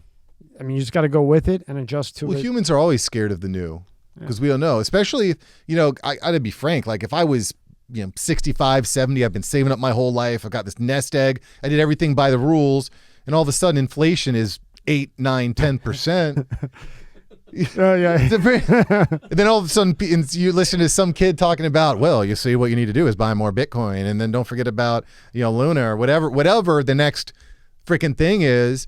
And then you don't know what's real or what's not. You see, you read an article here that says that Bitcoin is the new future. You read an article here that says Bitcoin is the death of your index fund. And it's like, That's why I just stay away until I know. But I think that's one of the reasons why podcasts like this are so important, because you can actually flesh out ideas and you could say, it's not just a quick headline, Bitcoin is dead because trending topic. It's Bitcoin is dead. And here are 5, 6 to 10 reasons and historical happenings that I can use to corroborate my theory. But you can't break that down in a 30-second clip on TikTok. You need some time to flesh out those ideas. I wanted to ask about TikTok. What do you think is, that's the worst one of them all. Like as far as like taking your data. Yeah. You know that, right? Yeah. Like their source code's sickening. What all are they doing? Like they're just taking everything you do? Like why are they the worst? In your opinion and in your knowledge, why are they the worst of them all by far, far, far, far? Well, all right. Well, I think other than the fact that they're China. Well, that's the big problem, I think, with TikTok is that, love it or hate it, wherever you land on the spectrum politically, I think that most people will appreciate that China is another global power, doesn't like the U.S. too much. A lot of identity theft, sponsoring enemies of Western culture. Like China's, communist government. The idea that this government or enemy potentially of the state is just gathering infinite amounts of data on U.S. citizens without even having to have a spy here. Right. They right. don't need it's to send every anybody, single person's freaking phone. I mean, think about that. They don't even need to send anybody over here because on that fucking TikTok, they can get everything they need. Where's what building is where who, what does it look like in Nebraska? What buildings are in Nebraska? How do people act in Nebraska? All they need is TikTok. Yeah. And now they upped it to where you can load 10-minute videos. Yeah. Well, then they can even, the other thing that's scary about these programs is they can start to manipulate like the way that you think. Oh yeah. They can start showing you the same type of videos over and over again and reinforce it in a way that, you end up thinking something subliminally because of this database, this computer is kind of guiding you down that road. It's kind of like the Minority Report in a way, Well, yeah. Well, our minds are sponges, right? Yeah. And just like our kids, when you say, okay, left, thank you, and you say thank you a million times, then they start saying thank Right. you, even though they don't, Eventually. you give them like, I don't know, sunglasses, thank you. Here's a stick, thank you. Here's a piece of grass, thank you. Point is, you keep saying thank you over and over again, they catch it. You keep watching something over and over again, just like, when you were 2 or 1 and you learn to say thank you, it's the same repetition, right? Right. That's how I see it too as well. No, it's exactly right. In the way that they control who you engage with, where you engage with them. The other thing that's crazy about a lot of these apps is the privacy agreements that you have to check off before you even start using them. I don't know if you need scientists to read that. Yeah, seriously. And 10 lawyers. Dude, it's unbelievable. And then some of them will have like these things where, you have to agree to allow them to monitor where you're going and listening to your mic at all times. And these are big apps that you must allow them. It's not just because other apps will say like, while you're using the app, it's okay to track my location. Other apps are track my location all the time. There's probably about a dozen apps in both of our phones right now that are monitoring where we're at right now. Give me a couple that do that. They're on all the time. I would prefer not. Really? But I'll give you an example. There's what do you care? Well, so there are a lot of apps out there that insurance companies are doing for automobiles, right? And they say, hey, you have a car, you want this discount that we'll give you, download our app, stick this little beacon in your car, and we're going to give you a discount based on how much driving you're doing or how safely you're driving. Oh, I'd say go take that discount and shove it up where the sun don't shine, wouldn't you? Yeah, well, it's, fair point. Fair point. The problem is that insurance costs are so immensely high that if you can save 20% on your premium, then you might do it. And it's one thing if it's, I don't know, Allstate or Liberty Mutual. If it's the Chinese Communist Party, then you've got there's another set of the concerns. problem is that they're all probably connected to China because they need shit from China to build the fucking car. Right, and all these apps are borrowing data and getting data from each other as well. I'll pay the 20% and I'll get a AirTag from Apple and throw the AirTag in the car where I know where it's at all time for $19.99, and that's it. Yeah, well, even though that thing's probably sending it to China too. Did you ever see those AirTags? I have a bunch of them. Probably sending everything over to fucking China. I'm doing. I mean, I've kind of, I'm 39, so maybe it's like the exact area that I grew up, but the era I grew up. But I'm kind of like just said, you know what?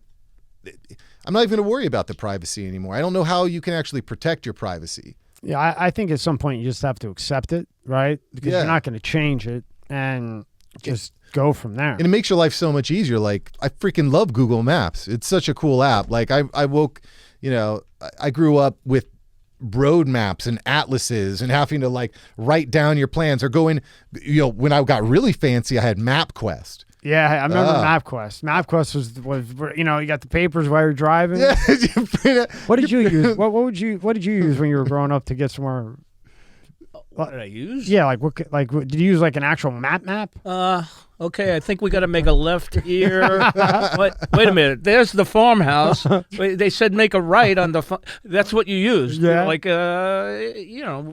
Printed out maps that you had to unfold, and you never could read them anyway. Take a right at the big weird tree. Yeah. Nothing. There was nothing. Yeah, I remember my dad. It would fold up into like 4 feet, like it would fold down and be like this, and he'd open this shit up in his car and be like bigger than. Right. And it would go all the way over to my side of the fucking car, and here's this map, and we're going here. And I'm like, oh fuck, this is gonna take forever, dude. Growing and up, it was just like a Phillies game, and I'm like, wow, that's a long ride. I as a kid when you're like 5, you hate the car. Yeah. I did. Well, I mean, it's unbelievable. I was delivering pizzas, and there was a big board in the back of the restaurant that just had a map of the area, and before you left the restaurant, you had to know where you were going, or else you weren't getting there. It's just wild. And I think it's easy Thinking back, it is, and you couldn't, and there was probably no phone to take a picture of the map. Oh no, you could find a payphone. No phones. Yeah, payphone. You had to have a dime or quarter eventually, but they were a dime. You had to, where's a payphone? Or you had it. You know how many times I had to pull into a gas station and go, how the fuck do I get to this place? Yeah. Over and over, gas stations where your lifeline. That's right. I got to pull in. Even when they had MapQuest, many times I stopped at a gas station because I'm like, this doesn't look. I mean, I'm not going the right way. Yeah, right. I used to, even in my I guess century, whatever the fuck, I would stop at gas stations. Oh sure. But now everything's Google Maps. Sure, and I think arguably better, more convenient. No, it is. Hell yeah. And so I like Waze the best. Waze, I heard good things about Waze. They're built on Google Maps anyway. They just tell you where the cops are. Car broke it down the side of the road. Yeah. I don't know what's wrong with iMap. I'm the Apple version. I don't know what's wrong with it. They do everything right, but there's that app. I don't know. 2 things with Apple. Everything else, I give a gazillion stars. The maps and the mail. I don't know why they haven't updated their mail. Their mail sucks. Yeah. It's the worst mail app ever.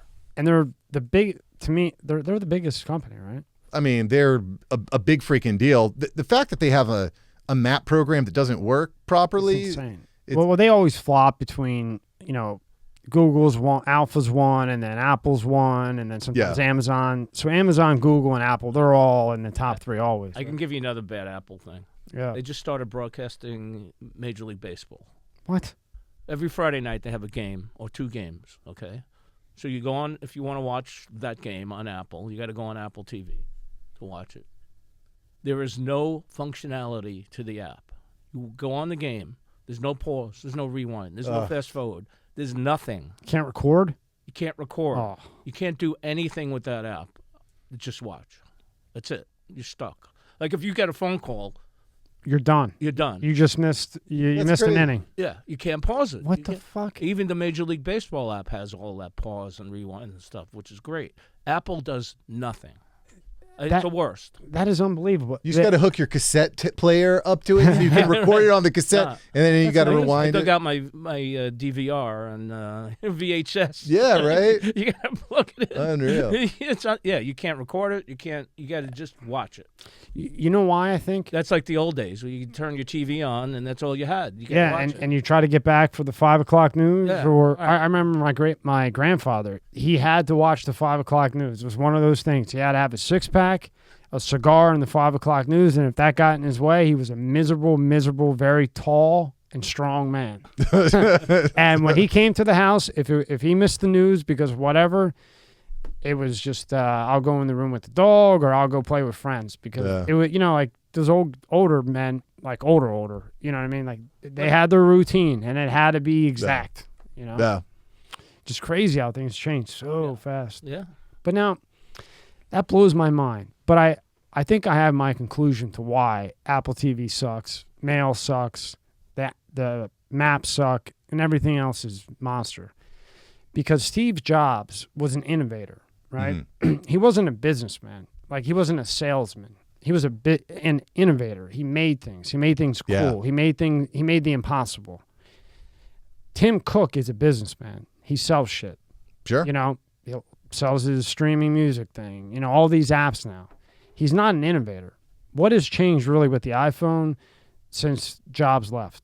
More of a screen, It's like a little smaller, a little thinner. either But someone's smaller, bigger. thinner, bigger, thicker. The chips are faster. But as far as, a chip is a chip, right? But innovation, like that chip could go in any phone, but it looks exactly like the 6, just little differences. Looks even like before it was full screen. It looks Yeah. the same. It's just a little bit prettier.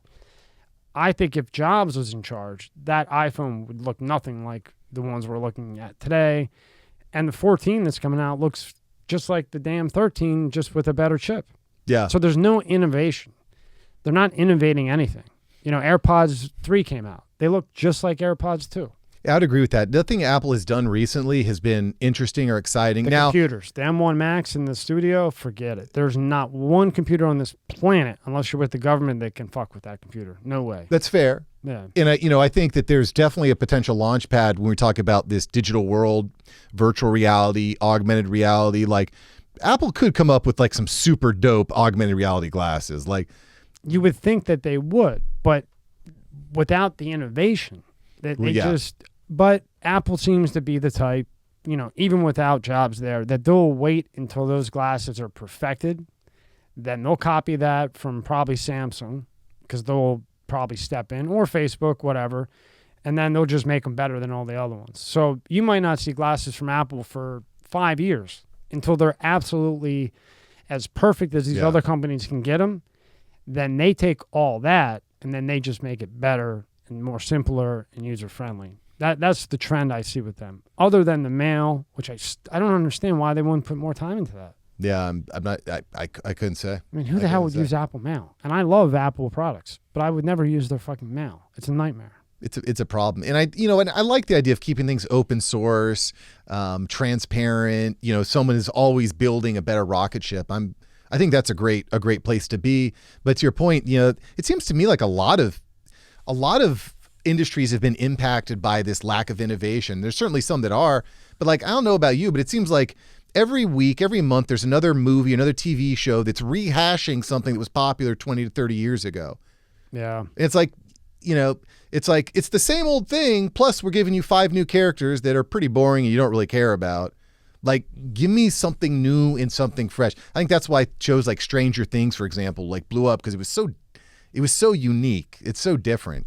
It's just not the same old shit over and over. Yeah, it's like another Marvel movie where they traveling to a different dimension. Like, How many Marvel? They made like 1 million of them, but they do numbers. they do, but it's getting to the point where it's like, As long as they're doing the numbers, they're still going to make them. Yeah. And until they're not making that 400 million, 500 million, or whatever they go for, they're going to keep making them. well, I think that's starting to happen already, Tom, because more people are watching shows like this.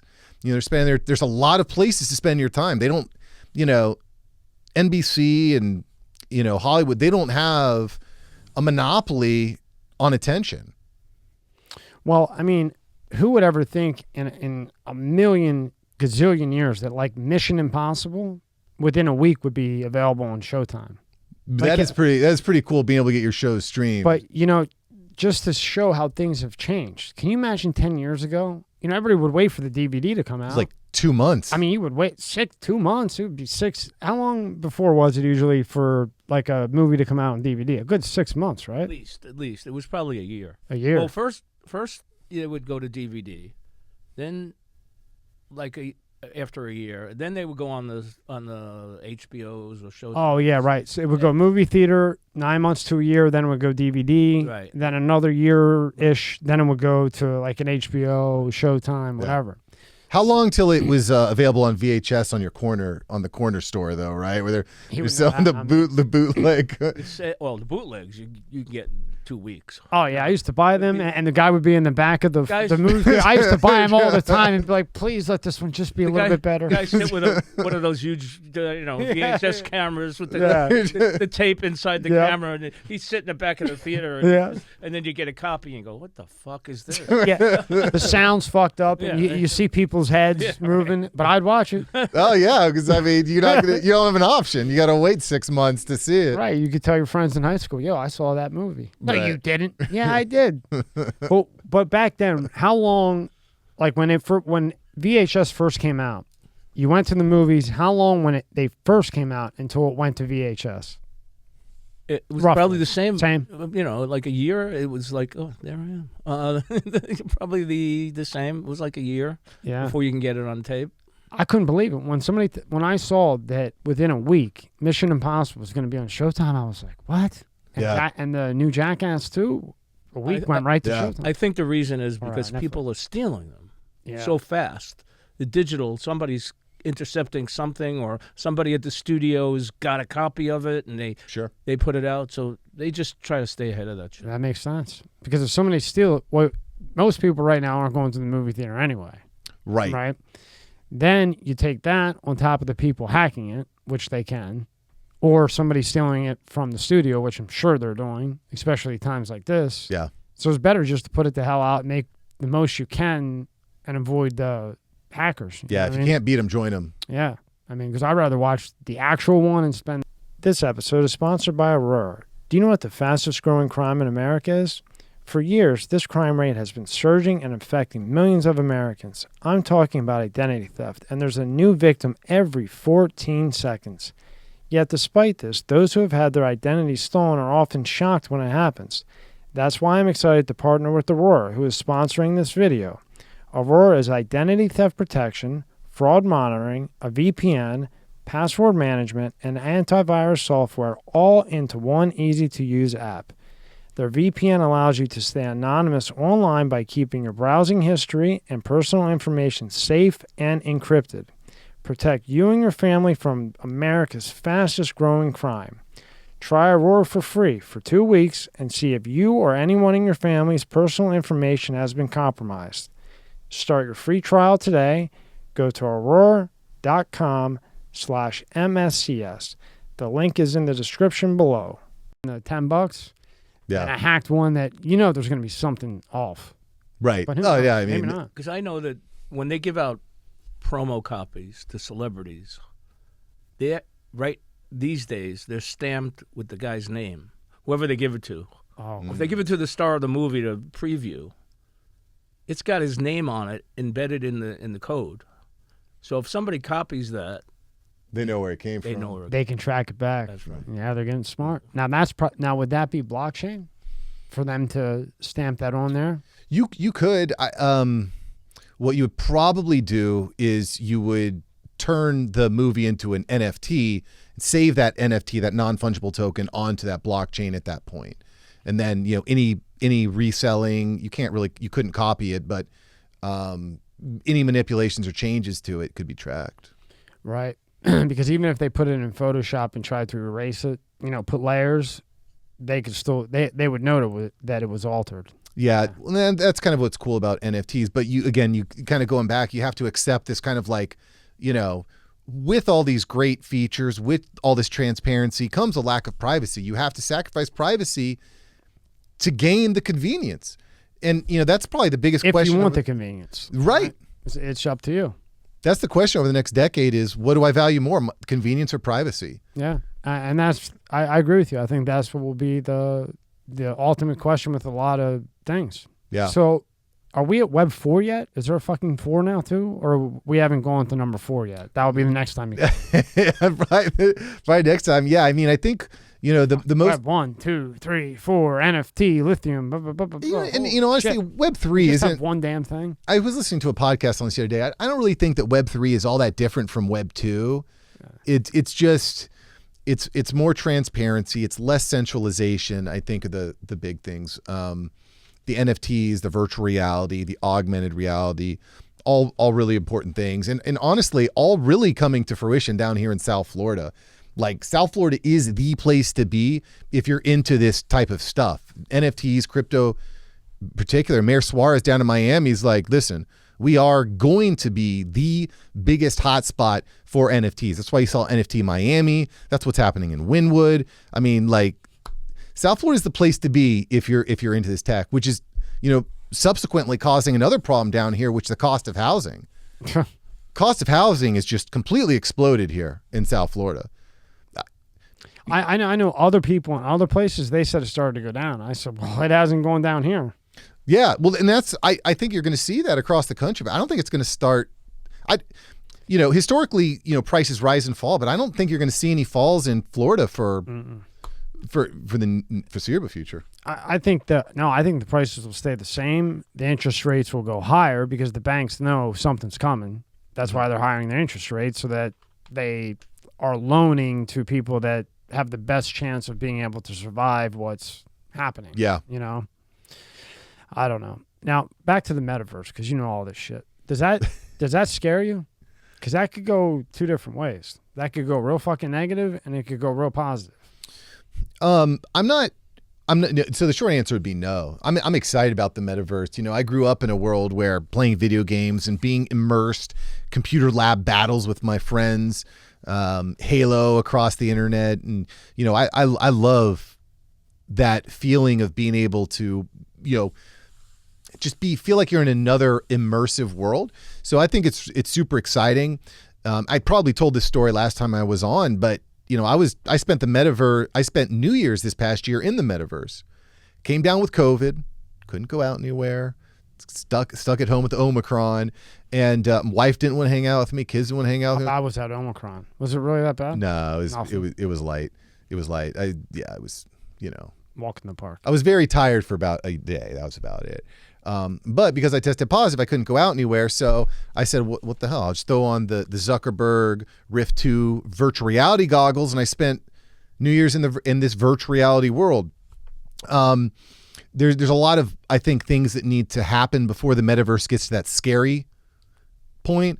Because right now it's pretty easy to distinguish, okay, I'm in the metaverse. Okay, now I'm in physical reality. But every day that goes by, it's going to be harder to distinguish between the two. Well, and I also look at it like this. Like, think when Xbox came out, if you had a kid, how old's your son? My son is 3 and my daughter is 6. Okay, so young. If you're like older kids, I remember friends that had kids, and when you took them away from that Xbox, they were miserable, mad, yelling, screaming, I mean, just animals, right? So now you have this metaverse where you're in with people, you're talking to your buddies, but you're in there. Yeah. My concern with it is two things. It takes away this. Yeah. Yeah, you're in there with fucking glasses on, but it takes away the human connection, the eye-to-eye contact. I physically shake your hand. You physically shake my hand. That's what a human is. And I fear that when this metaverse gets bigger and bigger and bigger, and you can put glasses on and you got floor seats. You got glasses on, you're at floor seats to the concerts. I mean, for the musicians and everybody else, or not maybe the musicians, but the companies, they're going to make a shit ton because they don't need to get the amphitheater. Right. But right. But can the musician act, whatever it may be, are they going to perform the same in the metaverse as they would with a real audience? Maybe not. Yeah, I don't know. I think some experiences could be better. I mean, but it takes away the human element I agree. from a human being. And then before you know it, a human is so into this metaverse shit, you're just a human robot before you become a robot, because either we merge with them or we end with them. yeah. You know? Yeah. No, there's, my wife and I, before we had kids, we went to Sunfest down here in West Palm, which is great. It's an awesome concert. It's a festival, 3 days, tons of bands. I think Fall Out Boy was there, Damian Marley, Snoop. It was a crazy event, Stone Temple Pilots. But there's something about being at a festival. I don't think you can replace that with any computer, at least nothing I've ever seen. Right. But you and I say that. But this generation coming up, that's 15, 16 now getting into it, and the one under it, they're not going to know what that Sunfest, they might not know what Sunfest feels like, because it takes so long to drive there, and I got to wait in line. I'm just going to put my glasses on. Right. And then next thing you know, you go to school in the metaverse. And, sure. that now that takes away the human social. And that's just like a perfect lane to just fucking destroy humans, where the robots, who are constantly advancing, just become tier 3. And when they're tier 3, they realize that they're a robot. And once they realize that they're a robot, there's a problem. And then tier 4 is when they're smart enough where they can take the chip out. So when the robot realizes that it's a robot, you put a chip in it to block it from being violent or whatever. Because what do you think the robots are being built for right now? The military, right? Sure. And what are they building them to do? Fuck shit up. Some of those military robots are freaking scary too, like those dog things that run around. Like, yeah, and they'll blow you up, and they're built to blow shit up and to be used in the military. Yeah. So now, when you get to a tier 4 level of the world, now that robot knows it's a robot and knows how to take the chip out. And they predict within 200 years it'll be there. And then the option would be, the only option is going to be merge with them and get a fucking chip in your head or whatever it may be, or run to Mars if possible, or you're done. Yeah, well, I mean, that's sounding pretty dystopian. It's not. The whole idea of self-awareness. That is my extremely accurate prediction. I mean, within 200 years, I don't think it's that far-fetched. I think on an even closer, a shorter timeline, you could be looking at something like mass famine because the lights go out somewhere. We're so reliant on these systems. We're so reliant on computers and automation, only more and more each day. Yeah. I mean, you only have to go to a restaurant now. You can just go up to a vending machine and get your hamburger or whatever, So if the robots or some evil entity person decided, hey, I'm shutting down all the trucks this month. That's it. What do you do? I don't think as a society we're self-sufficient enough to grow our own food and hunt. No, and that's not like a far off thought. No, I mean that's not a conspiracy. That's just, to me, that's a matter of when. It's just a matter of when, not if. That's one of the things that freaks me out, Tommy, because my life's been pretty good. I've been born in '83. My life has been, I never was subject to being drafted to go to war. I didn't have to really deal with this anticipation of nuclear war happening. My life's been pretty good. But historically, that's not the way that the world works. No. Historically, the world is death and destruction and rape and famine. And so that's one of the things that does make people a bit nervous. Like, I look at, I'm 40 years in, 39 years in, right? 29, you mean? Can I skate by on another 39? I don't think so. Without something? I don't know. Hell, you know. I don't know. But I've got, 2 young kids, so I want to make sure that they can get through this thing. That's a concern for sure. Yeah. Now, what do you think about Zuckerberg changing his name to Meta? Well, that's a heavy move because that kind of makes him the captain or the boss, really. Yeah, well, they put their stamp in. And honestly, when Facebook decided to change the name to Meta, that was like an aha moment for me. I said, this is super real now. And it was like interesting. It was kind of cool. It was exciting. I had done VR a little bit, but it never really connected. But when I saw Zuck make that move, that was a big deal. And that was the impetus for Dragon and I to start that show, NFTs Made Simple. It wasn't the impetus, but it was like, it was one of the things that happened that really got us going on that show. Now, being that he's the meta, right? If Apple would come out with a Appleverse or Amazon with an Amazonverse, do you think they could compete with Metaverse? Or do you think Zuckerberg just has it? No. Zuckerberg definitely isn't, the game is not over. The game honestly, I don't think the game has even started yet. There's a lot of, the virtual world is really tricky. Because like you said, I think that what these people are doing, like Zuckerberg, Elon, what they would like to do is create a virtual world, this metaverse that's so realistic that we're spending our time in there. The experiences of going on a date in real life can be just as good, if not better, in this metaverse, right? And that's what they're building to. But there's certain things like touch or smelling someone's cologne or looking at someone in the eye. You can't do that yet. Metaverse. And see, I'm afraid, and I'm not afraid. I think and afraid that that's what it's going to come to. Well, it will. And that's what that's the new normal. The normal isn't opening the door for a girl that you want to date, take her out to dinner, pay for dinner. That's not going to be anymore, I don't think. I think it will be, you meet a girl in the metaverse and you take your metaverse car and you pick her up in your metaverse car, and I guess then you fly her in and hopefully she looks like she does in the metaverse, right, whatever you do, right? Well, in the metaverse, you could be whoever the heck you want. That's not good because you might fly somebody in that you think might look like somebody but does not look like such. Probably won't. Anyone out there that's dated on the internet knows that, people don't always look quite like they might have. If that's driving you nuts, you could pull it up like that. Oh, that's cool. Yeah. But yeah, I mean, I definitely think that's fucking crazy. And did you see the commercial for it? I mean, they pull up tab 3. They make the metaverse so appealing to everybody. Yeah. Like you watch and you're just like, wow, that's fucking cool, man. I'm there with animals. I'm hanging out. Have you seen the movie there's this movie with Bruce Willis. It's like that, where Bruce is like, I can't remember the name of it, but Bruce Willis is a human in this world where basically every human is weak and decrepit and just sits at home in their pod. And the thing that's actually walking around in the physical universe is like an avatar of them. It's like a robot. And there's this time where Bruce is like, I'm gonna go outside, and his wife is like, you can't go outside. There's cars out there. It's so dangerous. Just put your goggles on, And so there's this, juxtaposition of, what would life be without taking risk? Like, can you actually experience joy without risks? Like, no. And there's no progression without risk. No. We were up in North Carolina this past weekend, and there's something visceral about, I climbed up this mountain. I navigated up these rocks to look out over this view. If you take away all that. Now, how much of an achievement was that to you when you got to the top? It feels like you accomplished something. But if you do it in the metaverse, what? You look at some virtual shit. Yeah. So,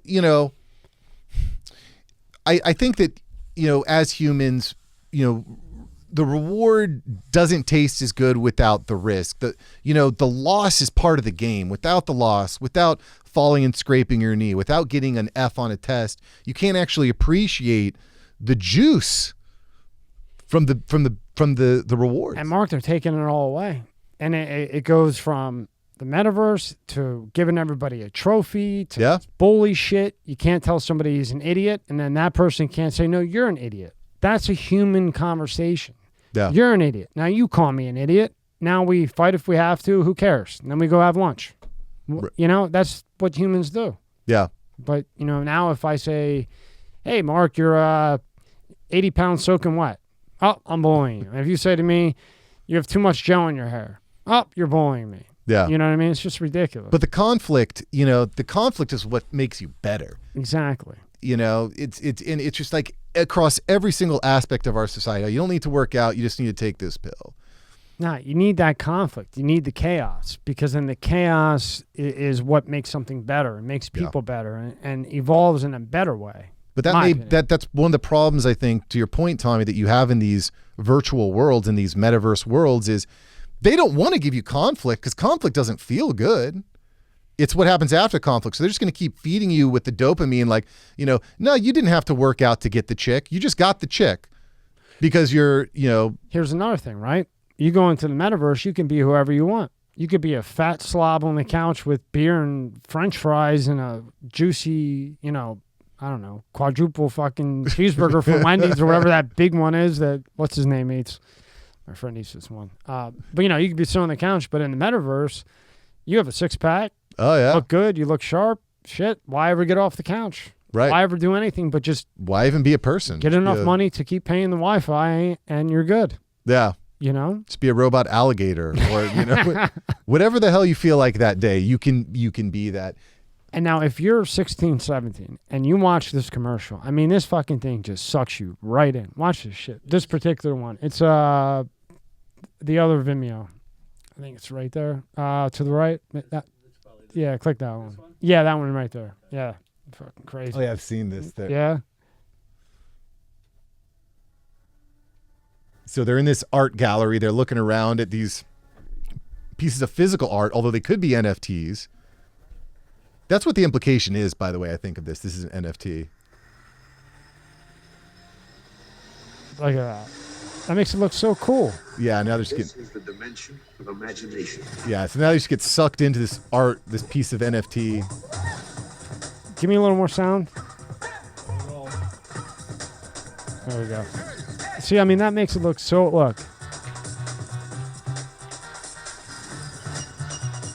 And now they go into it. If you're a kid, you're like, shit, 14, 15, man, I can go hang out in there? Oh, hell, man. Dude, I'm in. I'm 39. I'm in. I think it looks awesome. Is that what it's like? You're in there and that's how it looks, really? It can. It can. These types of graphics are definitely achievable. And it is going to be fun. The metaverse is so dope. It's so dope. But it's, how do we keep humans grounded? How do we keep our kids grounded? How do we stop our kids from feeling like their life is over because someone doesn't like the color of their shoes? That's a big problem. I think it will come down to parenting. You have to say, okay, you want to go in the metaverse? Okay, let me see your report card. Did you mow the lawn? Or when you're older, you're looking for a job, whatever it may be. Yeah. Okay, go play the metaverse for 2 hours, and then in 2 hours, mom or dad's going to come take it. Cry, bitch, and moan all you want. It's gone. And this was the impetus, Tommy, for the first show that I started, the Awesome Dad Show, because I believe that, like, all the problems that we're really seeing across the country right now, everything from the gun violence to the the fentanyl, to censorship, to like it's all a lack of having a good male role model in the house. It's a lack of fathers feeling like they actually matter. You brought up a family, so let me ask you. I'll ask you a question here, Tommy. The Simpsons. The show The Simpsons. Yeah. I don't know how they predicted everything, but yeah. Well, very consistent. That's fucking crazy. I don't know if you ever thought about this, but like Homer, would you say that he's a hero or a villain? I think a hero. I like him, so I'm going to give him a hero. I think Mr. Burns is the villain. Sure. I like Homer too, but when you look at what Homer is, he's a drunk. Right. He's lazy. Big and fat. He abuses his kids. He strangles Bart on a regular basis. Fact. He doesn't work hard. No. He's a bum. And Mr. Burns does go to work. He does. Well, Mr. Burns is a different type. He's definitely an evil dude, but who's worse, Burns or Homer? Well, Burns is a pretty dastardly dude. Homer's just a doof. He's an oaf. He's a dummy. Just a douchebag. He's the typical quote unquote American dad, right. American male. And you got the Bundys with Al Bundy, who's he's a mess too. So you look at all these. That's what we're gonna have, a bunch of Al Bundys. I love Al Bundy, but we're gonna have a bunch of Al Bundys with meta glasses on. Pretty much. Now I want to watch Married with Children. Yeah. Al Bundy, he's the man. Yeah, he was. Yeah. Is he still alive? Yeah. I believe. he? Yeah. He was Scott, like, did you guys ever meet him? I didn't. No, shit. That would be cool to meet him, huh? super huge. Yeah. Super huge. Yeah. No, I mean. He was on another show. He was on with Sofia Vergara, that show. I don't know. I just remember him from that. It's on the tip of my tongue. I can't remember it either. See if you can find it. in Modern Google. Modern Family. Modern I think Family. that's Oh, it's Modern Family? Yeah. Yeah. Yeah. That's a good analogy, Mark. Yeah. See, you're getting good. He was on that longer than the Bundys, I think. Oh yeah. That show ran for like 10 years. Yeah. Oh, he's great. Well, Yeah. why he never went into movies? Maybe it just wasn't for him. Yeah. I'm not sure, but I think that, empowering dads is just something that needs to happen. You can't raise good kids without good dads. I don't think it's possible. You can try to replace it, but there's you look at data, having a dad that's active, that's involved, that's actually guiding, it makes a huge difference. Yeah, because 9 times out of 10, the mom's going to give in. My mom used to always yell, beat my ass with gravy spoons, but always gave in. Yeah. My dad, grandpa, oh no, there was no giving in. No Right. way. No, Well, no. and I think hard as nails. that's important too. I treat my son very differently than my wife treats my son. Yeah. That same thing, if he cries, like, oh, okay, I'll but no, like, as a dad, you set a rule. If the rule gets broke, then this is the consequence, because that's how real life is. You drink, you get in the car and you drive, something bad can happen, right? If you don't clean your room, something bad can happen too. I go by, if your diaper's changed, you're fed, there's nothing wrong with you.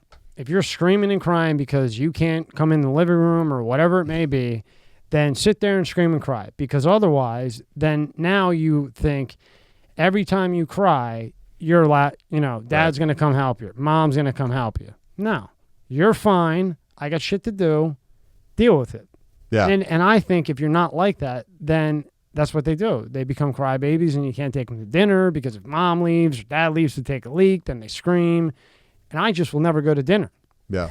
The line I always got, wait till your father gets home. Yeah. Yep. That's it. Me too. I got wait till your grandfather shows up. That's what I got. And when I saw that big fucking Buick, I was just hoping he was in a good mood. It was one of those type of things. Because, back then people had 3 jobs. He was an immigrant from Italy, so he was working 3 jobs. Post office, then he would work at the diner after that, and then work at the late diner at night. I think he just went there to pick up women, but he was a pig at 70. Yeah. Whatever. Yeah. Kept him alive. Right, which is a good, it's certainly an important thing. This guy was so insane. He got cirrhosis of the liver, so they cut out half his liver. So he had a belly like this, right? Because it like blows up. Yeah. Then he'd smoke constantly, 4 packs a day, 5 packs a day with cigars. Cut out his throat. Hey, Tommy, how you doing? So now here's the 6'7" guy, belly out to here because of the cirrhosis. You can't understand him unless you're around him. Like I understood him because, and he'd cough through it and wipe it. Oh. But the motherfucker didn't give a shit. Like he would walk up to somebody at a football game, just like a maniac. And like with cirrhosis of the liver, can't talk, didn't give a shit. And then he would hit on women. And they liked him because back then you could give a woman a massage and it wasn't like he's raping her. You know what I mean? So we would give women massages. It's crazy. Interesting. Confidence goes a long way too. Yeah. By the way, confidence can take you out, He was alpha to alpha.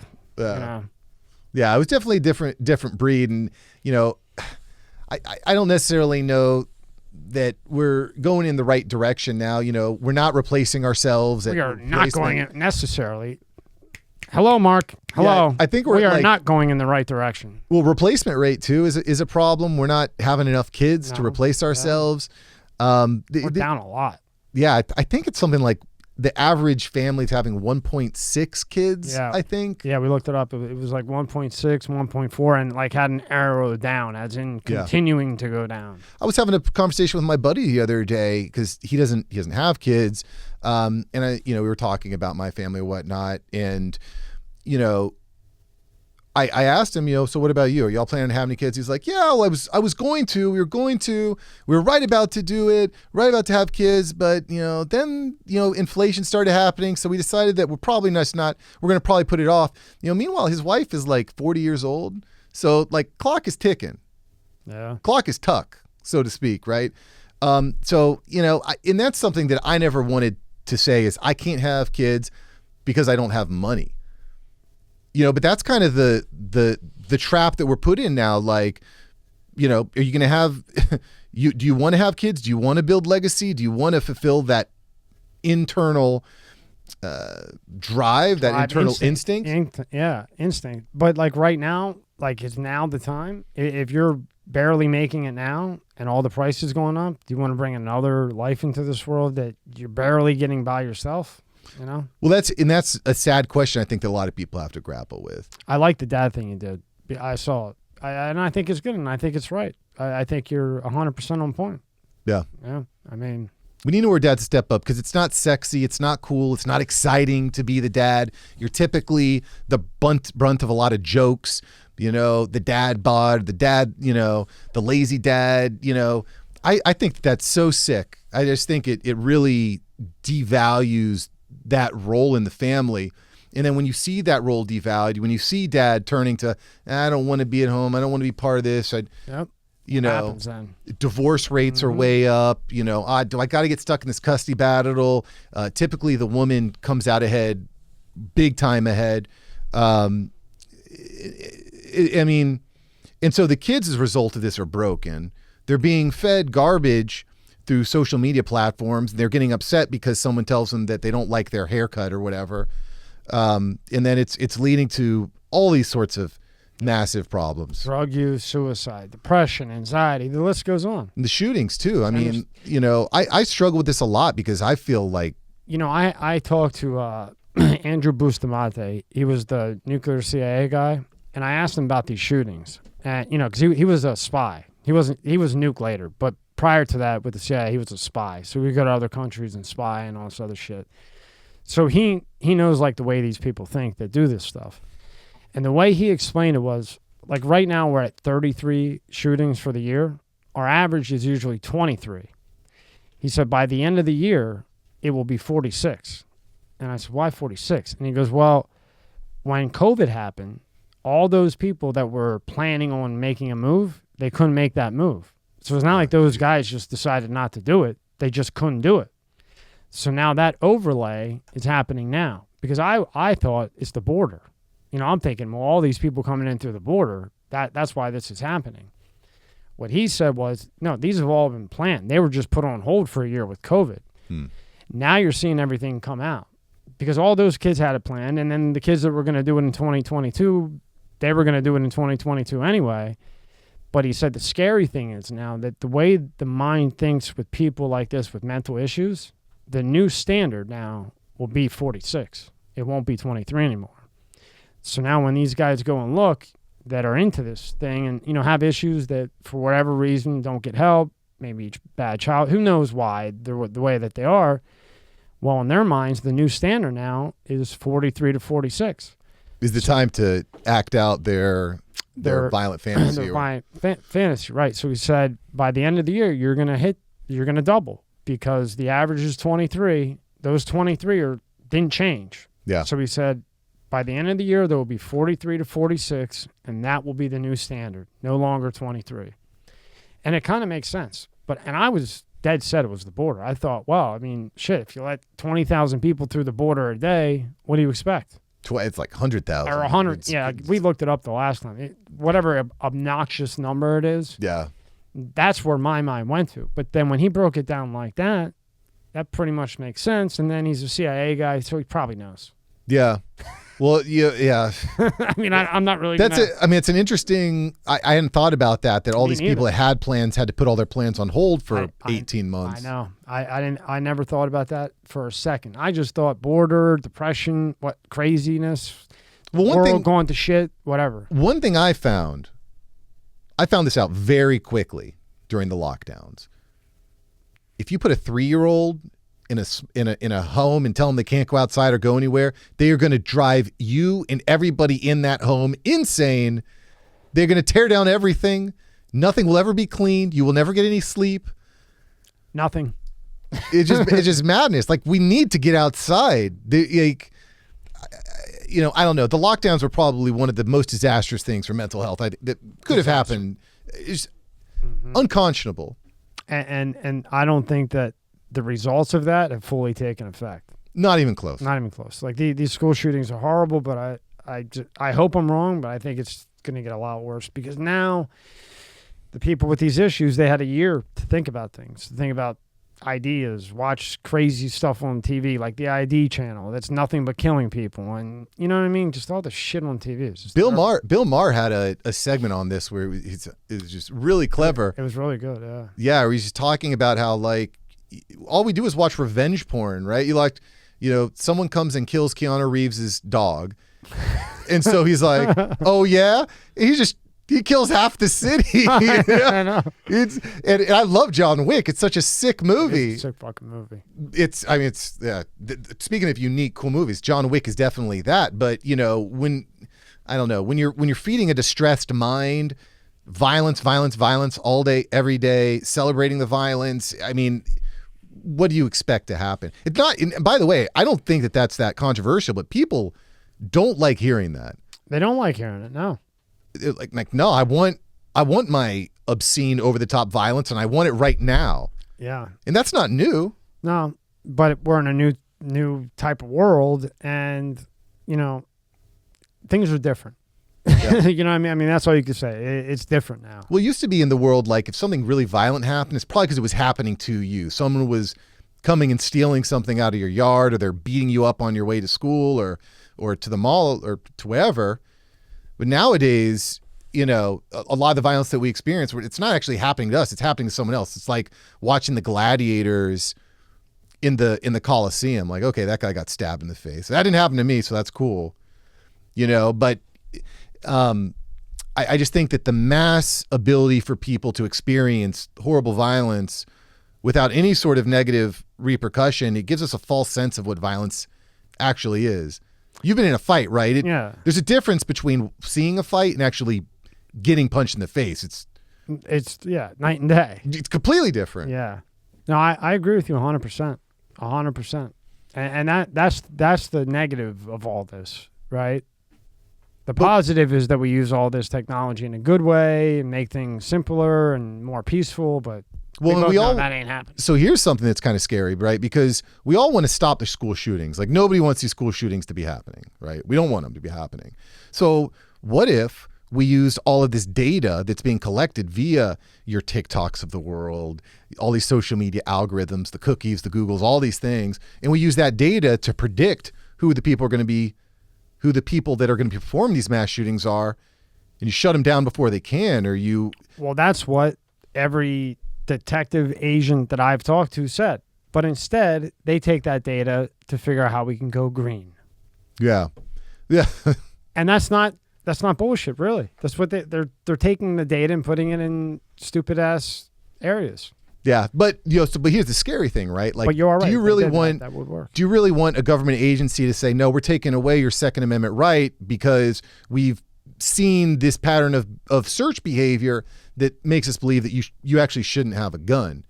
That would be the dumbest thing they could possibly do, because if they think that, they probably do, but if they think that that's going to work, you just go to the guy on the corner of the street. What do you think? He doesn't have like scraped off serial number guns? I mean, yeah. They're everywhere. It's not going to stop anything. You could take the Second Amendment all you want. People that want a gun are going to get a gun. Well, and that's your everyday people too, that you take that from them. That guy that never broke the law in his life, he's going to go to that guy on the corner and he's going to get a gun because he's going to protect himself. So even if they did do that, they're just going to make things worse and feed into street crime. Yeah. And that's what they're trying to do. Yeah. Well, I mean, yeah, the idea of, we're going to create gun laws and then all the bad guys are just going to hand in their guns. That's like, let everybody come over the border. Here's a court date and make sure you show up, please. Thanks. Yeah. Right. No, they're going to go and find whoever they know over here and you'll never see them. Right. That's just like what kind of mind thinks that somebody who crosses the border illegally and you give them a court date that they're actually going to show up knowing that they're probably going to get shipped the fuck back to come through the right way. Right. Who is going to show up for that court date? I'm not. If I get over, hell no. I'm not showing up. No. So who comes up with the idea that that's going to work? They don't. They know it's not going to work. It's just a way to make not you, but the general public think, oh, well, they're going to show up for court. Yeah. That's an unrealistic expectation, I think. Crazy. One other thing about the metaverse. So the metaverse, and you got Apple. And Apple and Facebook had that whole court thing. First, it was about how much Apple was charging for their app. So every time somebody downloaded the Facebook app, Apple takes a piece of the boost money. They take a piece of everything. Yeah. Anything that's done on Facebook, on an Apple phone, Apple's taking a piece. Apple takes a big chunk, too. 40%. Yeah. So they took them to court. Facebook lost. Okay? Lost. Buried. Then they tried to take him to court again about the tracking thing, where it says, do you want us to track you?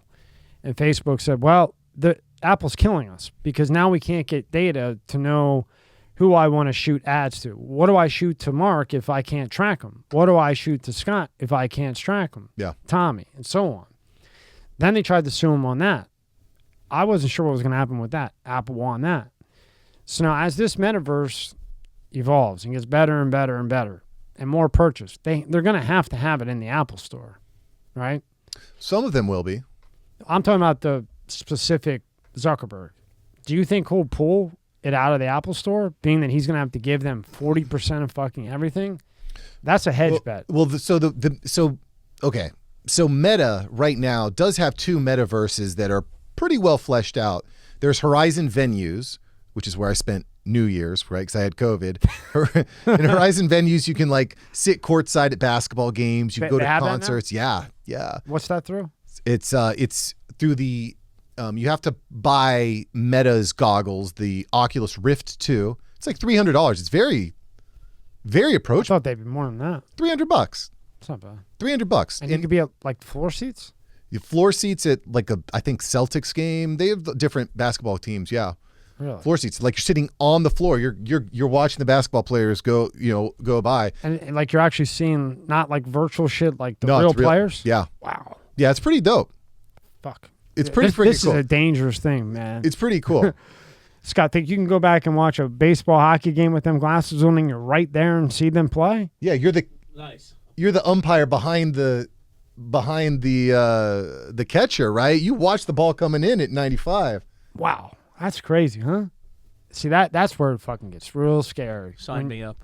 Yeah, I was just going to say, I'm looking into them. It's pretty cool. So Horizon Venues is one. It's like an event space. You're in this metaverse, you're in these events. And then the other one is Horizon Worlds, which is much more immersive. Like, I have my house and I walk out of my house and I go to the dog store and I buy my virtual dog, or I go to the art store to buy my virtual NFT. Fuck all that. I just want the games. Well, you can build, in there you can build games on top of it. So anyway, getting back to your question, like, as of right now, you don't get these metaverse experiences through the Apple App Store. You get them through the goggles, through the Oculus Rift goggles. Oh, so you're not using Apple for anything? No.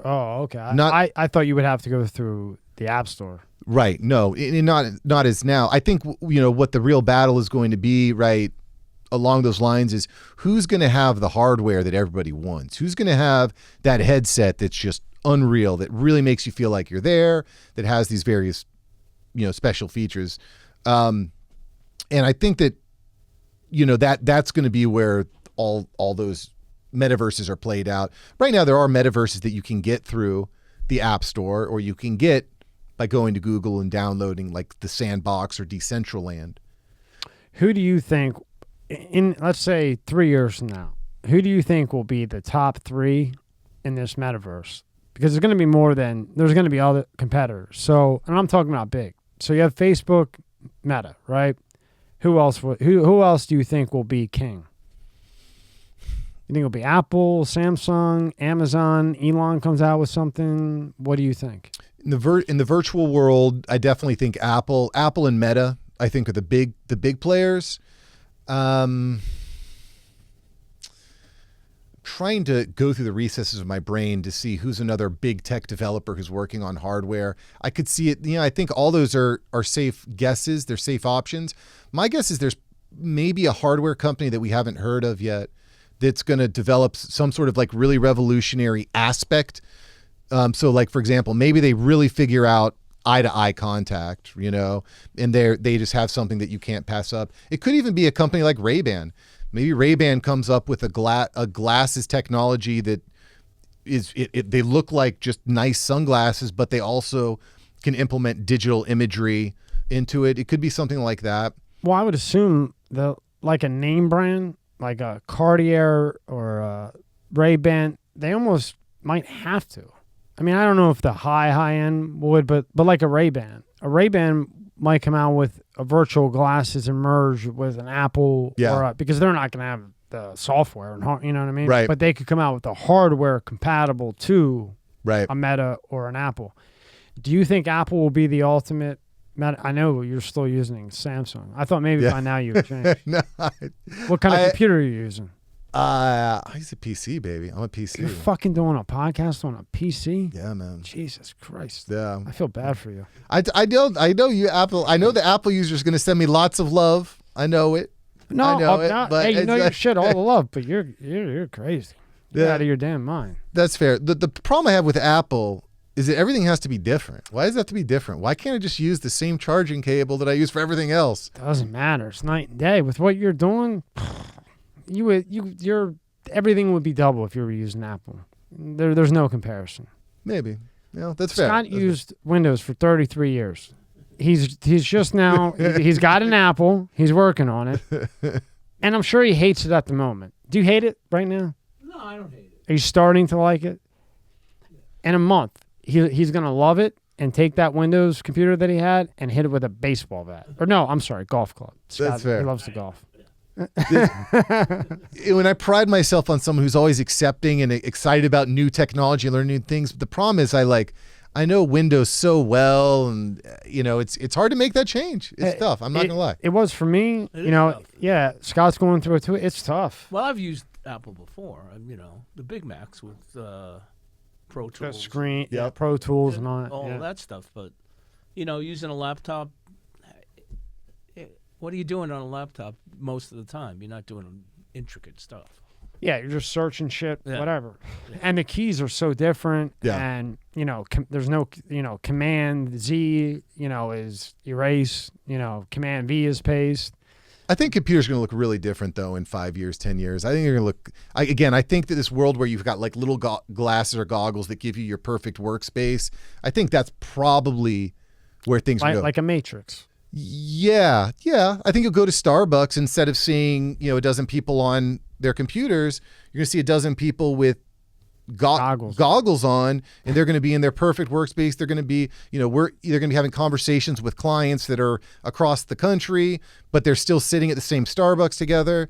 I think that's a no-brainer that's going to happen. This world's going to look so fucked up. It's going to look I really just different. can't imagine just walking into, places or even like when they walk into a gas station, turn it off real quick to get a soda or something and then right back at her. I don't know. Yeah. It's just really weird. It's weird. All the things that we've known over the course of humanity they're all just going to be very different. Now, Very different. Now, Elon pulled out, right?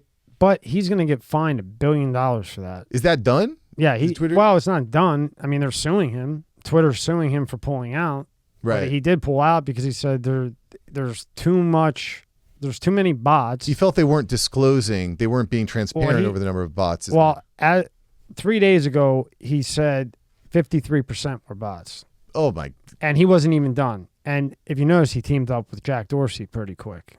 Yeah. I don't think Dorsey wanted it to be like that. I've said it 100 times, and I'll make it quick. I Seems think like he got squeezed out. I think the board squeezed him out. Yeah. I think he wanted it to be open, or I think he wanted like a censored Twitter if you like that shit, and then another Twitter that's just all open and do whatever within reason. That's really what I think. And I think the board just crushed him. And then he took the blame. Everybody wanted to kill him and bury him, and I don't think he was the one. And what proves that to me is that when he did leave, and then Elon stepped in, Elon went right to Jack Dorsey, and they teamed up, and they were working. And what I thought was Elon was going to buy it and have Dorsey run it the way he wanted to run it.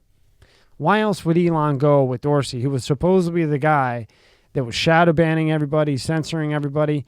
Why would Elon go with that guy when Elon was going to buy it for the total exact opposite reason?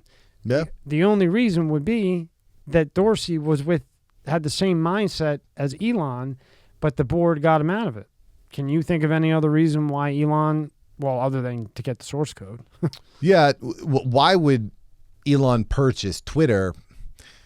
But he shook up the world. He shook up the world for sure. I don't know if, to me, it could be something as petty as, I don't know, he played a game of golf with someone and they rubbed him the wrong way. So he's like, I'm going to show you, I'm going to freaking buy Twitter. I'm going to gut it. I'm going to open it all up for everyone to see. And what do you think about that? Maybe it wasn't even like everything that Elon does seems like he's trying to change the world. Maybe it wasn't even about that. Maybe it's just high school drama. No, I don't think so. I think maybe he was never going to buy it. Maybe he never was, but he wanted to bring to light the shit that's going on. Yeah. Or maybe he still does buy it. I mean, I know he's got a lot of money, but it's tied up. How much liquid does he really have? Not much. It's all tied up. I know he sold like some Twitter stock. There was this idea that he wanted to put all the eyes on Twitter because he was selling off Tesla stock, but he didn't want his Tesla stock to dump, but he needed to sell it in order to buy Twitter. Yeah, I don't know. I think that my guess is he still wants to buy Twitter, but he wants them to drop it down from their 44 billion down to something that's more manageable, maybe more in line. Because look, if he doesn't, he gets fined $1 billion from the SEC, and I'm pretty sure that has some type of it's a bad word to use, but like a sanction on him for backing out of it. But he's countersuing them because he's countersuing. So this could go on for fucking ever. Yeah. But do you think he'll eventually acquire it? Does your gut tell you? My gut tells me that Elon is going to own some major social media company. Do you think it will be Twitter? I don't think so. Not at this point. What do you think, Scott? You think we'll end up buying it? No. No? You think he'll walk away? Yeah. Yeah? I think a month ago I would have said for sure he's going to buy it, but now I don't know. There's just too much nonsense going over there. I think he's probably going to back out of that. He's going to team up with another social media platform, and then try to migrate people away from Twitter. Just like you're seeing in the states, people are migrating states to go to states where their views are more in line. I think you're going to see that with social media too. I think you're going to see a sort what makes Twitter that special? I don't know. Everybody's on it. I never really liked it. I never really liked it at all. Did you? I mean, I know a lot of people It was go fine. through it. I do like Twitter Spaces now. What's that? I don't even know what that is. So are you familiar with Clubhouse? Yeah, I know what Clubhouse So is. Twitter Spaces is Twitter's version of Clubhouse. It's an audio room where you're going to have 1 to 8 hosts and then a bunch of people listening. It's kind of like a live radio show. You can bring people on stage to chat.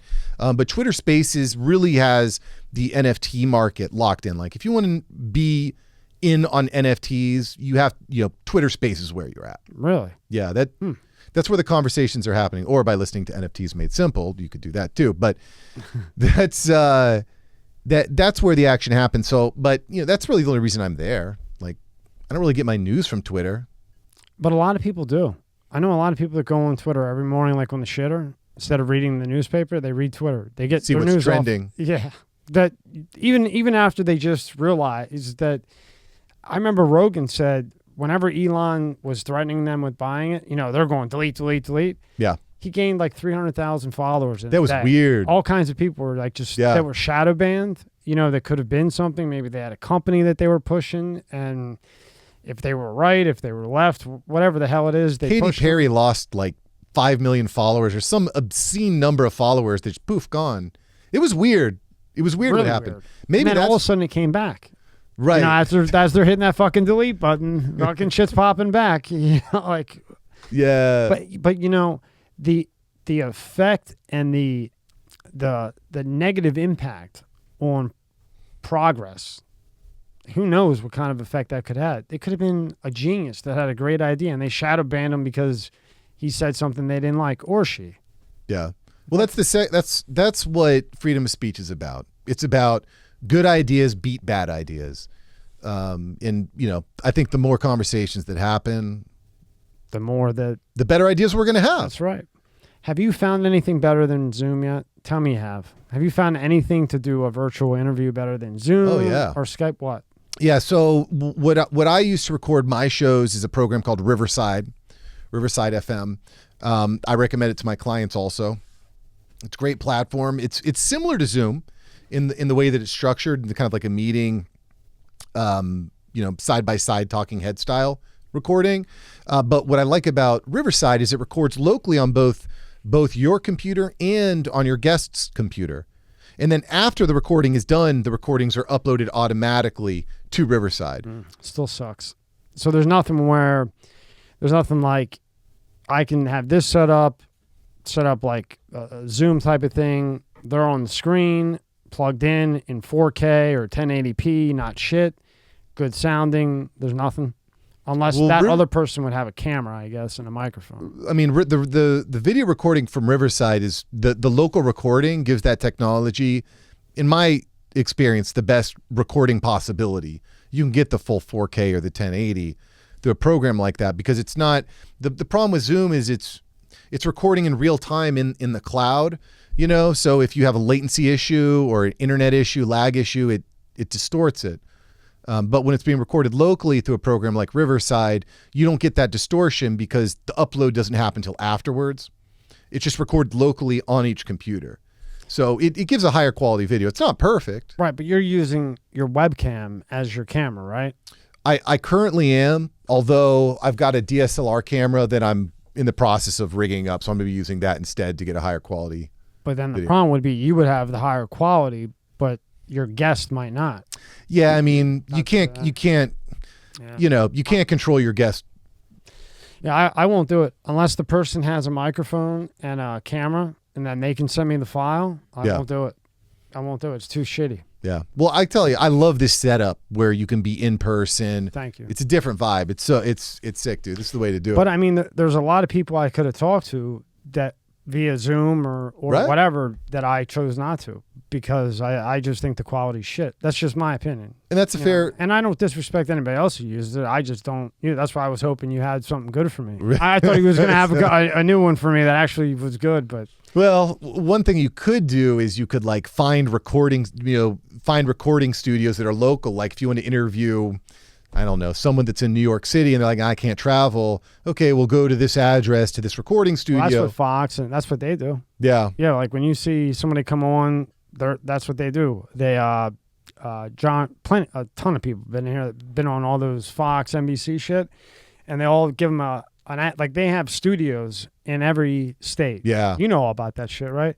And they have specific studios in every state to send the guests to, and then they go there and they got the camera set up, the mic, like a good mic with the soundboard, with some tech that's doing it, the whole shit. So then the picture on the other end is almost as good as the picture on, like Fox's end, even though, all the fucking money the Fox is getting from that MyPillow guy every 2 seconds with those damn commercials. Love to know what he's doing illegal. But whatever he's doing with all those and all that money they're getting, they can't get because even they're delayed sometimes. Sure. Sure. Dude, go over and get a Canon 4K G60 Vixia G65, you assholes. But it doesn't matter anyway, because you say, so what do you think about the world today? 30 seconds. Right. Right. Go. And the guy's like, well, hard break. Sorry. Yeah. Yeah, we gotta. Well, that's why corporate media is dying, because they just. Such bullshit. It's how are you flesh out any conversation in less than a minute? Yeah, bro. They ask the most complicated, complex that the person needs to be able to explain it, right?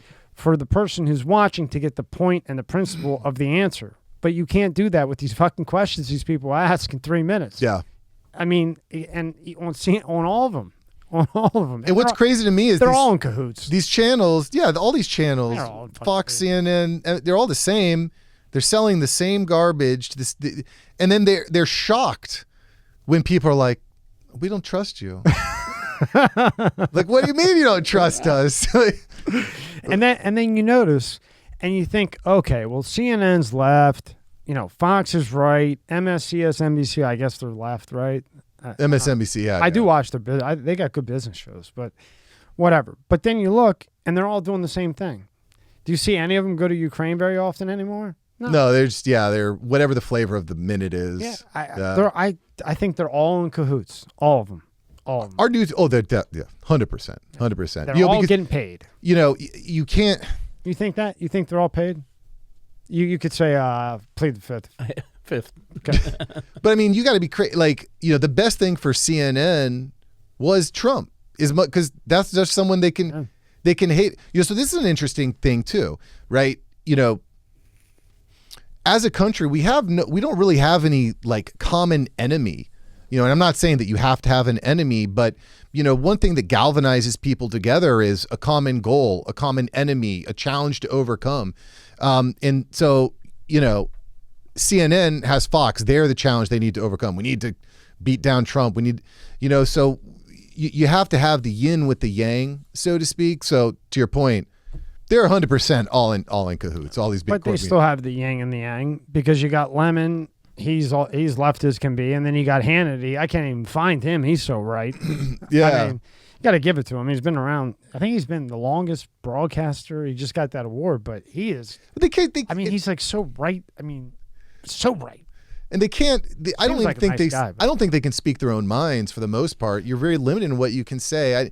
That's why I think that podcasting is so special. Yeah, it really is. It really is. You know, you speak your own mind. You're not. You know. You're not paid off. You speak what you want. And I do want to just touch on the point you made about the recording and the quality of the video. I think that audio and video quality are certainly important to a podcast, but I think you could still have a wildly successful podcast that really helps you achieve your goals without spending thousands of dollars or having a huge home studio. You know, a lot of the clients that I work with, they're just people that are working from home. They're trying to build their book of business. They're trying to make more sales, and they're using podcasts as a way to do that. Would you say that statement's based on the genre of what they're doing? I don't see how anybody could go far using anything like Zoom at doing interviews on Zoom. I don't think they can go very far. Period. Well, it depends what your goal is, right? If your goal is to, you know, get hundreds of thousands of downloads each episode and to sell, you know, 5-6 ticket sponsorship ads, probably not. You need to have your equipment tight, right? But you know, if you go in it from this way, you know, I'm trying to build my business and I'm looking for an innovative way to get on the phone with the right people, right? I've tried all the DM campaigns where I send lots of links and DMing to all these people, but you know, instead of doing that mass media, that mass promotion, the mass advertisement style, you have a podcast, okay? And you invite guests on to your podcast that are actually your perfect client. They're actually your perfect client, right? So that's a good point. You know, go ahead, Scott. I have been in the media for 40 years. I love quality, the best quality you can get. But I think the average viewer or listener doesn't care so much about the quality. As long as they could see it and hear it, they're more interested in the content. So I don't really think they're into 4K or whatever. If they could see a decent picture and hear a decent quality audio, that's all they need. They're not looking for, you know, super high-tech stuff. Right. And I agree with his point. It depends on what your goal is. If your goal is to have 4 or 5 sponsors, this, that, the other, then you would want to do something like this. But if your goal is clients, things like that, direct sales, yeah, sure, 100%. You know, I think, yeah, that's. But you can also, and I really like Scott's point too, that, you know, you don't want the audio and video to be a distraction. Right. You know, you want the content to be the purpose. Yeah. Great point. But the average viewer does have like an expectation of like, you know, the video is not going to be completely grainy, or you're not going to look shadowed out with like terrible lighting, you know, but you don't need to have like an awesome sick setup like this to have a show that really moves the needle for you, you know, that really leads to more sales, more business, more networking. And I'm extremely biased against anything like that because I had Jimmy Hoffa's driver on, who was laying in bed at 81, and that Zoom kept messing with me the entire time. I had to cut things for, it was terrible because it would lag. Yeah. Lag.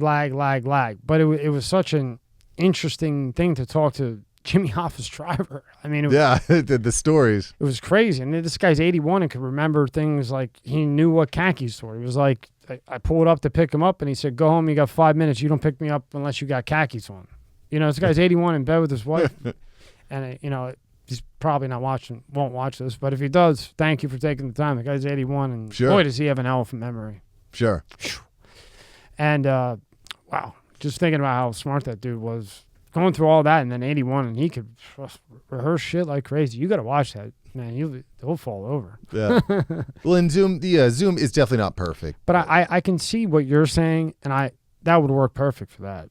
To me, that's just my opinion. Well, because you're bringing on a perfect client or someone that has access to the perfect client, right? But by making a good relationship with that person, it leads to business. So determining, what's my average lifetime value of a client. For some people I work with, landing one client is 10, 20 grand. Oh yeah, no, the way you do it, who cares? I mean, like in a atmosphere like this where you're talking You're 2-3 immediate. hours. Yeah. It's rough on a Zoom thing. I agree. And I just, not that they can't be successful like that. I just don't see, big shit, sponsor wise, contract wise coming out of it. But I don't know. No, most of the big podcasts are this type of format, in person, in some sort of studio, home studio, office studio. But like you said, what the cool thing is, you can just start out with a couple $100 and do a podcast, and that can grow into something massive, over time. Yeah. And that's what you help people do. That's right. And you did change your site quite a bit. Can you pull up tab 3? Or I think that's his website. Or 4. No, it's tab 4. Now, when you update your site all the time? I wouldn't say all the time, but like how often do you add stuff to it or add content? To the website itself, I would say every couple months. But what I'm doing, Tommy, is like across the board, everything that I'm doing, the podcast, the YouTube channel, the website, everything is always evolving and getting better. And I'm always working towards making it more clear what I do. Yeah. I think that's really important. If you explain to someone what you do and they're like, what? You got a problem. You lost them. It needs to be super clear. And so I'm always looking to make things more clear, and I'm always looking to reduce friction, less clicks. How can I turn those 3 clicks into 1 click? Smart. It was funny. I was at this networking event by Meta. I don't know if I told you about this. But yeah, so I'm part of the Meta Small Business Leaders Network, and annually, thank you. It's pretty cool. Annually, they have this meetup. This year was in DC, and they flew us up. They paid for the hotel, food, all the transportation. Super cool. But at this event, you're networking with a lot of people, and you need to be able to someone needs to see you and know what you do like immediately. There can't be any delay. And so what I was doing is I was telling people I run a podcast launch and production agency. Pretty straightforward. Mark launches and runs podcasts, right? And then someone was like, well, why don't you make it different? Why don't you say, like, I'm in the business of magnifying voices through the magic of audio and stuff. I'm like, that sounds super clever.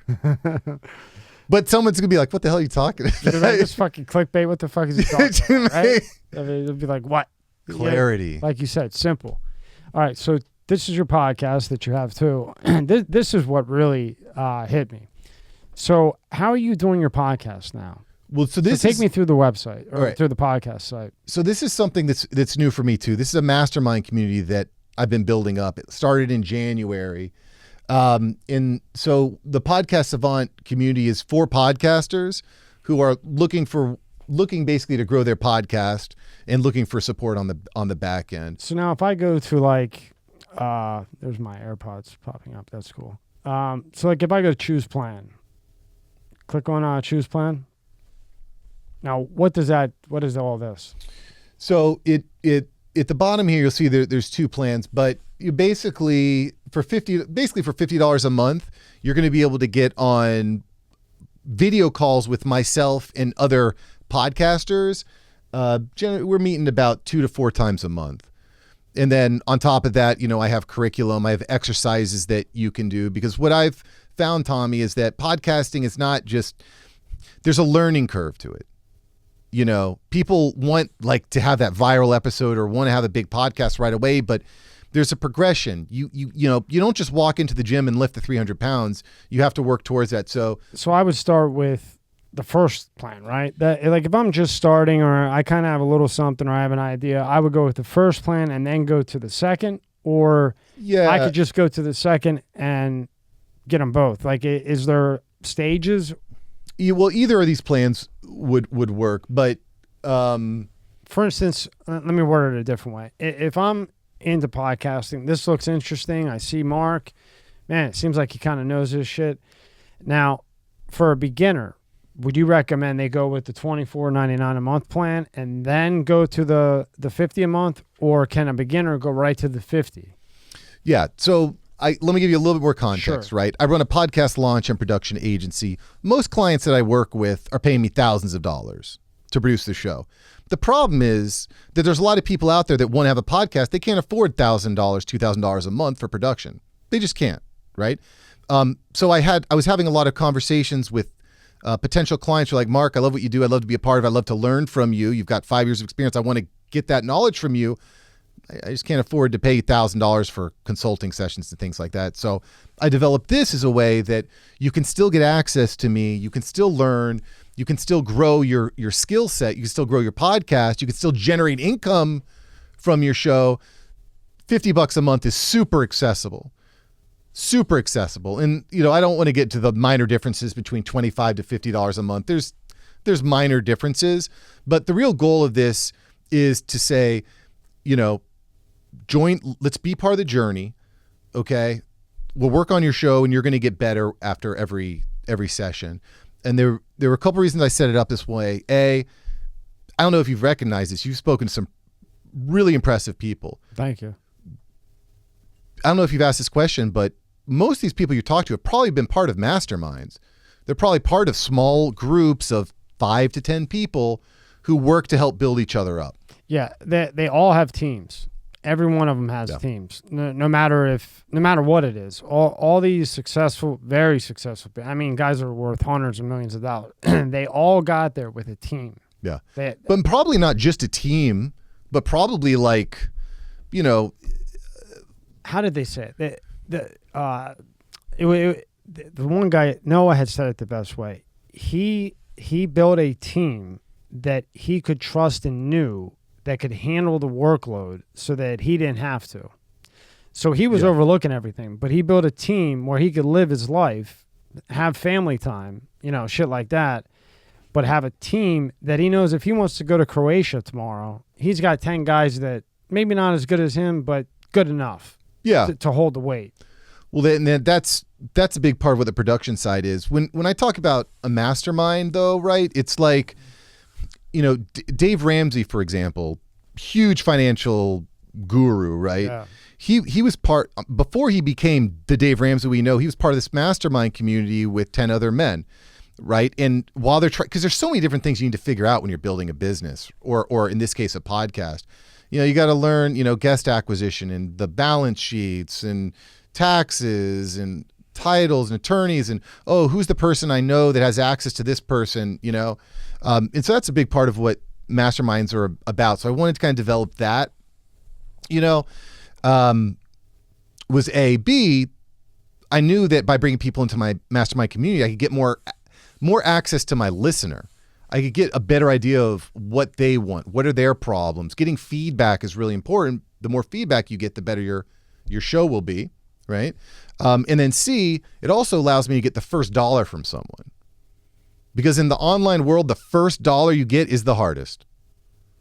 And so if I can bring someone in for $25 a month, it makes it really easy for me to offer them a better product in the future that might work out. And also prove yourself, right? Exactly. That's the whole thing. Now, for the person that comes and spends $2, $3, $5 what are they getting? So right now, I'm doing podcast launches for $2,500. So if you have an idea, you've got this concept, you want to put it on iTunes, we do that in 6 weeks. You get your show art, copyright free, we edit it, we produce 4 episodes, we set up your RSS feed. Within 6 weeks, your idea is being spread to the masses all around the world. $2,500. So pretty reasonable. Yeah. And then on the back end, we do monthly production. Most clients are around $1,000 a month, and we produce your high quality audio episodes. We give you clips, video clips, promotional assets, custom art for each episode. And those watching, trust me, you're going to spend $2,500 on that either way a month. Easily. So, Easily. I mean, you're spending that either way. Yeah. So you might as well do it with somebody who knows how to do it. Yeah. And I think that's a big part too, you know, because what I think a lot of people do starting off, what I did is I tried to cobble together different pieces with different people. It's a lot of work to do that. So, you know, what you get when you work with an agency is we have all the systems. You just need to record, fill out a 5-minute worksheet, and then everything else happens. And then it frees you up to focus on what you really want to focus on, developing the relationships with your guest. Create more creation, everything Right. else. Yeah, that's very cool. And then go to the tab right before it that says Home Mark Savant. That's the homepage. Now take me through the homepage because it looks all different to me. So you got my podcast, podcast services, pricing, free tips, testimonials. So take me through the categories at the top. Sure. Well, and honestly, all this is probably going to look different the next time we sit down. Good. It's how we always do good. it, baby. Yeah. So, you know, the about is about me. It's about what got me started. You know, it just a number of things, and something that we had mentioned too, which we haven't talked about in this is having kids. Like having my daughter just completely changed my viewpoint on the world. So that was a big reason why I got started. There's your mini me. Yeah, that's the little guy. That's So my. then I can my request reality. a consultation, and then you Yep. answer it, and then go from there, right? Yeah, request a conversation. We hop on a call, and then, you know, we get your show rolling quick and easy. And with every, you know, the other thing, every client, it gets easier. It gets smoother. It's faster. There's more process set up. The podcast page, I run 3 podcasts now, and, you know, I need to get that updated with all of them. Well, you got a lot going on.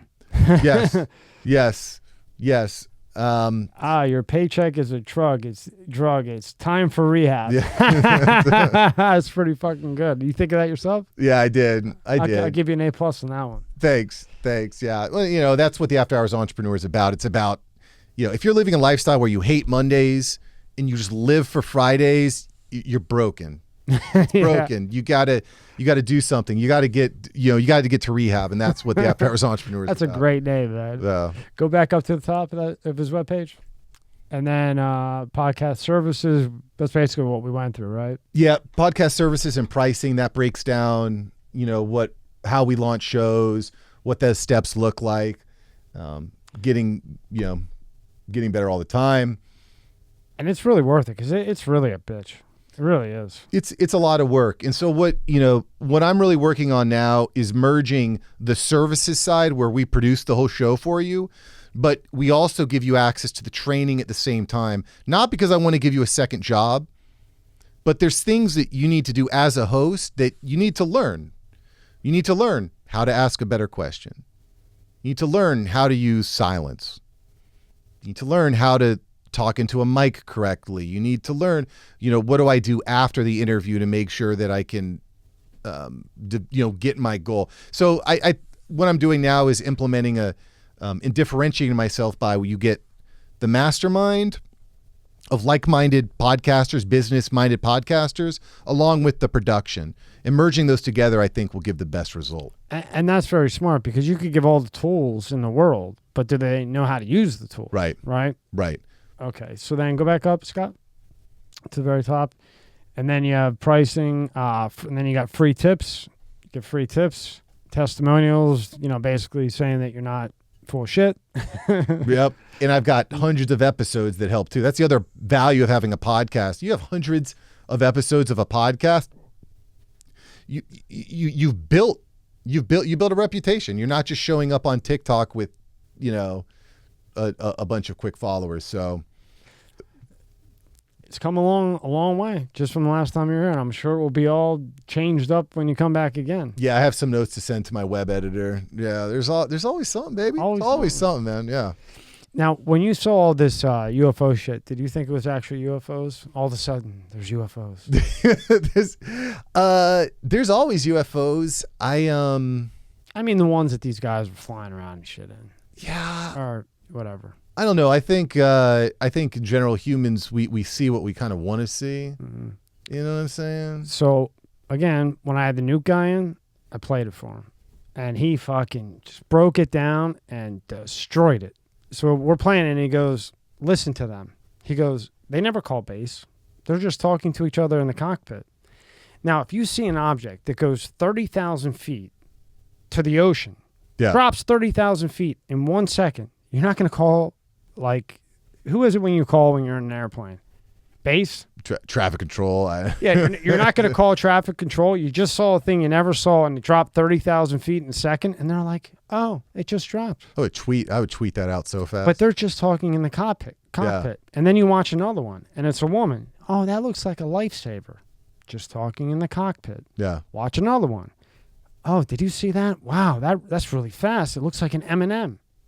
Now, if you see that, are you going to just talk to your buddy in the cockpit, not call back to traffic? You've never seen shit like that before. You don't know what that could have a missile on it. I would think. Okay. I would think you would report that. And then there's no excitement because he was breaking down as a spy, like how you break down the mind, right? And then you're listening to him, and there's no excitement. The girl actually says that looks like a lifesaver, like a white lifesaver. Now you're seeing this thing go crazy, defying gravity. I don't think it's. I mean, I don't think these. I don't think it's that far fetched because I think that by using holograms and light, you could move objects around. I think and manipulate them in a way like that, right? Bro, it's fucking military, and the question is, whose is it? Well, that's the question. That is because these were seen over, I think. The Pacific Ocean, right? Yeah. Is it? Yeah, they were all on like the West Coast. They all were by our military bases, which would make you maybe think that it's ours. Yeah. But if it's, say, China's, when you want to go over a military base and see what the fuck is over there, or when you're at about a time of war, this is what he said. What do? Yeah. You show a little something. Hey, fuckers, look what I got. So I heard about this weapon. Speaking about weapons, I heard about this weapon that can call down lightning bolts wherever you want with using lasers. So you basically tag someone with a laser, and it creates this like energy, I guess. Yeah, like an invisible energy up to the heavens, which will drop down a lightning bolt on someone's head. Like, how crazy is that? That's probably a remote control that hits a satellite. That the satellite then shoots down lightning, or whatever. But yeah, I mean, and then he was like, the best way to deflect is, hey, they're UFOs. Yeah. When have you ever heard them talk about UFOs? All of a sudden now they're going to tell the American people, oh, those are UFOs out of nowhere. So in my opinion, in CIA guys' opinion, more than one, it's military. And the question is, whose is it? And if it's not ours, that's extremely scary. I mean, yeah, I don't know who else it would be other than China. I mean, who else could it be? Who else would be that advanced to have that technology? You got China. I can't think of anyone. Saudis. You think they got that kind of technology to do that? Got lots of money. They got lots of money. It doesn't seem like a Russian thing. No, to me. It would have to be China. It would have to be. And talking about time of war, like you said, whenever you're about at the time of war, you show a little something of what I got. Yeah. So our biggest threat right now is China. Gosh, it would make me so sad if a war broke out with China. That would be such a sad thing. The thing is, when you're worried about dumb shit, like going green, this, that, the other, and you're not even, building your military. You're taking money from the military. You're taking money from the police. All kinds of shit like that. I mean, it's just a path down destruction, while other countries like China, who have more patience than, I don't know, a cat or whatever animal is very patient. You know what I mean? Yeah. They have them. Well, that's one of the challenges with the way that our American Republic is designed, where you have a new leader coming in every 4 to 8 years. It's hard to have like a really long-term plan. I guess that's what the Senate is for. But it's hard to execute a long plan. That's one of the competitive advantages that they have. You can have a dictator in charge for 50 years. Well, look at Putin. He's been in there. I think he took a 2-year break, and he's been in since 90. Yeah. It's 28 years straight with a 2-year break that he was probably calling the shots, just went and, I don't know, probably got laid or something. He was riding bears with his shirt off back then. You ever see that picture, Scott? I got to show it to you. And I thought it was fake. It's not. This guy's riding bears. He's stupid. He's a different kind of dude. Yeah. He's a different. He's kind of- riding a bear, and you think that he's got brain cancer. I mean, come on. No, that's a flex. Riding bears. Get the hell out of here. Yo, I was watching this thing. It was so crazy. So, talking about the nukes and shit, back in the 50s, Scott might remember that when they did the atomic bomb, right, they didn't know what it did. So they would put all the soldiers underground and wait for the thing to go off. And then the job was they had to run to it. Run to the atomic bomb that went off. Well, they didn't realize at the time, like all the radiation and all the shit that. Do you ever see this? No. I didn't think. Pull up tab 6. Is this the Manhattan Project you're talking about? No. It's in the 50s, and it was when they developed the atomic bomb. They knew that it worked. So now they wanted to train the soldiers. If another country had one as well, what they would do, and the job was to run at it. Yeah. That's a sucky job, Look bro. at this shit. That is not a job I would want. Now they're coming down. From 1951 to 1957, It's just crazy. multiple tests. 1951, but the atom rock attempt to prepare the bomb had already been to fight dropped this new kind of war. in 45, right? Boots on the ground. Well, maybe they were doing the testing after one dropped, and now we were testing. Yeah. Camera crews captured troops piling into trenches just a few thousand yards from ground zero. Oh my gosh. Look, it says these atomic bomb tests were used USA troops as guinea pigs. They don't know what they're about to get into. There's now. still a No, lot hell no. They're probably some kids fresh out of high school. What's Doesn't know that? what the hell they're about doing. the effects of radiation poisoning. See, they didn't know what the radiation did. For thousands of troops, the desert rock detonations are the ultimate leap of faith. Stationed in trenches right out of World War I, waiting for hours in the Nevada sun for the inevitable countdown to Armageddon. That's so The crazy. stage is set Oh, for the just Desert watch. Rock atomic test in Nevada. Look at all this shit. He's like, hey, guys, this is going to blow up. Run toward it. What? Look, they're hiding down. Look at this shit, Mike. If you're listening to this, boom, there went the atomic bomb. And you got a bunch of soldiers hiding in a ditch. Oh yeah, they're poking their head. Oh my god. Yeah, they're poking their heads up, and the atomic bomb is now up. And they're like, we really got to run at this shit? God. That's so gnarly. And they're getting hammered with stones and all kinds. And now they're up. Training films. What are they gonna from do, shoot it? operations like this prepare troops for both the military tactics and emotional Look at them. They're running toward the fighting motherfucker. on an atomic battlefield. Wow. The biggest value of the operation is for us to prove to ourselves that it can be done and find any weak points in the training. Even as the effects of radiation become a subject of concern and study, it would still be years before its full impact is understood. Oh, that's good, Scott. But that's how crazy is that? I mean, But I mean, they didn't know back then, you know. eh. But oof, they They knew. knew they didn't. fucking knew. They knew they didn't want to be on the battlefield running toward Yeah, that A bomb. I guarantee you that guy with those stripes, he's at home. Oh yeah. He's getting the radioed in. Oh yeah. He's not fucking there hanging out. That's for damn sure. Yeah, it's just it is just crazy to me, you know, what we've done to talk about the military, what we've done to talk about the police. Like it is such an unbelievably difficult job. I know, you know, when I was growing up, I wanted to be a police officer. I was like, I want to be a cop. Like cops are good guy. They're the Supermen, right? My parents were just like really against being a police officer. They really didn't want me to go down that road. And now I get it, because you're working a job, you don't get paid a lot. You're dealing with some of the most difficult people in society, and you're being scrutinized for every single thing that you freaking do.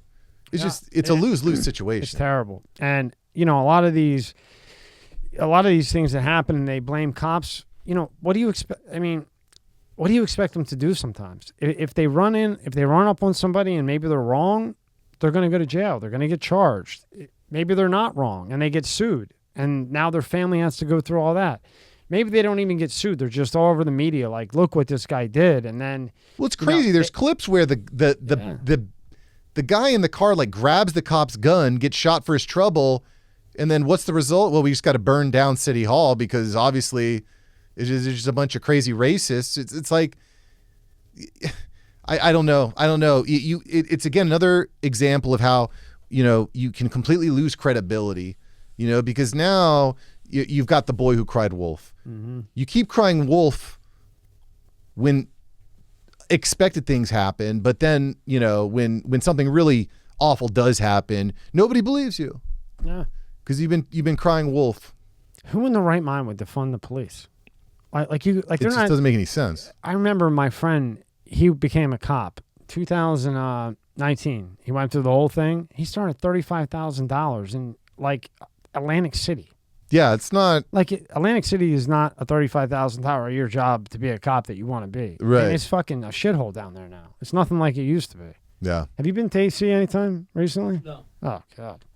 There's parts that are still, but parts around it, whatever. North Philly. You're going to pay a cop $35,000 to go into North Philly? If you're white, you're not coming out of there. Yeah. That's not being racist. That's fact. Yeah. When I was there, they would get a call to North Philly. I knew them. They were cool. Cops are cool. Not all of them are. There's like one dick out of a million, Well, that's the other problem too. If you defund the police, the good police officers aren't going to want to do that job anymore. Hell no. Because it's one thing to be a police officer. You took the job. Hey, you decided to be a police officer. Your job is to walk into that line of fire. But then when you start taking money from them, then it's like, well, now you don't value me. So then it's like, you don't value me? And then you want me to walk in there and I might not make it out and might not make it home to my family. I don't know what's in there. Just because I got a call, there's a domestic dispute. You would think, all right, they're arguing and yelling too loud. You don't know. You don't know if that husband or wife has a gun.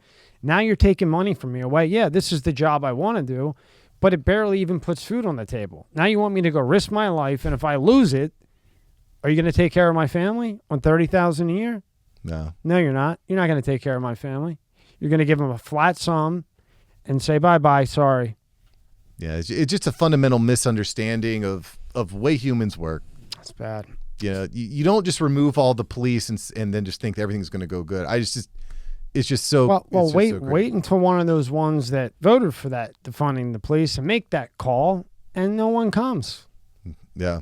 That's when it might change. It might go a little bit the other direction. Yeah. Like Brett Kavanaugh. He was at dinner and he got ran out of dinner. Oh, and I know. It's crazy what's happening. What they did to him was fucked up. Whether he was left or right, what they did to that man, that's wrong. Yeah, I mean, there's a problem up there too. Agree or it's just like, can we get to a place where people can agree to disagree on stuff, and then talk it out. That's all it is. Just agree to disagree, put it aside, talk it out, and things will be so much better. Yeah, we need more shows like this out there so that more conversations can happen. Exactly. So, where do you see yourself next year in July 23? What's your goal? July 23, where do you want to be and what's the goal? Yeah, July 23. So other than to come back here. One of the cool things that's happening now is I'm leaving the day job in August. Done. So 2 weeks, done with the day job. Been doing that for a decade. Good for you. Going all in on podcasting, baby. Good job, man. Yeah, man. Good job. Cool. Congratulations. Thank you. It's you worked hard. I did. I don't want to toot my own horn, but no, you did, and you were very consistent. If you want to have an above average life, you have to give above average effort, I think. And I actually had a long talk with my wife about that. She was saying, you're trying to spend so much time doing this and that. I said, listen, this is where what do you want? And I laid it out for her like that. Where do you want to live? What do you want to drive? What do you want to be doing? And all of her goals were above average goals. They're not, They're not 9 to 5 goals. Exactly. I said, unless you really hit big. And we just reverse engineer. I said, how are we going to get there? And then so she kind of understood from that point. So, going just all in on podcast production and launching, and on the podcast mastermind. Those two together are just proving to be really productive. By this time next year, I'd like to have 20 clients all on autopilot, all their shows being produced. I think that'd be I'd be in a really good place. I think with that. Well, you made it this far. You got a good shot. Yeah. Stick to it. Keep grinding, and you'll get there. Yeah, man. Great team. Good people. I mean, who would have thought 5 years ago you'd be walking away from that job? I mean, You might have had that goal in your mind, Yeah. but to actually act on it, and here you are. yeah, I mean, shout out to all the side hustlers, after hours entrepreneurs, because it's very difficult to change that. To go from employee to employer is more difficult, I think, than anyone understands, which is one of the reasons I have just tremendous respect for anyone that built their own business or is building their own business. It's you don't understand it till you're doing it. You never turn it off. It's always on. You get sense of purpose. And also to switch lanes. That's a difficult thing to do because you're so used to something else, but you want to do another thing. You know, to get over that lane switch. Yeah, that's got to be a big deal with what you're doing too. Yeah, no, it's because they have to believe in them, otherwise it will never work. They can't be like, oh, maybe I shouldn't have, not done that job. Maybe I shouldn't be putting this much time into this because I have this to do. They have to believe in it. That's one of the things I think that is important to accept when you go into trying to build a side hustle into a real profitable business is that, 10 out of 11 ideas aren't going to work probably. So I need to be willing to put in the hustle to find the right lane. But B, there's so many people out there who are trying to sell you can get rich quick. You can win quick. Buy this NFT, take this course, get in my webinar. But in my experience, like it takes a long time to actually build something. And a lot of people are sold a false bill of goods and they think that if I just take this course, then I will make it. If I just get this guest, then I will make it. But that's not really how it works. It's the small wins day after day after day that build up momentum. It builds up an unstoppable momentum. And with momentum, you get traction. And with traction and momentum, with consistency, you get success. Yeah. Yeah. It's like the first dollar is really tough to make. Then $5, it becomes much easier. And then 10 is easier. Then 100, that first dollar is really tough to make. But once you make that first dollar, then it starts to open up all these other. And even that dollar, you start to see, wow, I made $1 for something I did. Even if you made like, 100 something thousand a year, whatever, you're doing something you like. So that dollar is important. Yes. Because it gives you that confidence, right? Yeah. That's how I see it. Yeah. With what you're doing. Yeah. And, I don't think anyone can afford, we're in a really interesting time in history. Mm-hmm. I don't think I think that there's so many people that are so comfortable doing what they've always done and thinking that things won't change, but everything is changing so rapidly now. I refused to be the 55-year-old who lost my corporate job to a 20-year-old because I didn't understand the new technology. And I can already see that's where things are going. You hand an iPad to a 60-year-old, they're going to fumble around. You had an iPad to my 5-year-old, they're going to have the whole damn thing unlocked. Yeah. They're going to be building things. And so I just think now is a really important in time to be building that online presence, to be building your skill set, to be building some sort of side income, some sort of after hours entrepreneur type of income. Almost like a backup. Yeah. Right? A door opener, a backup. What do I do if I lose my job or if I say the wrong thing or if my industry ends up getting replaced by AI or robots or computers?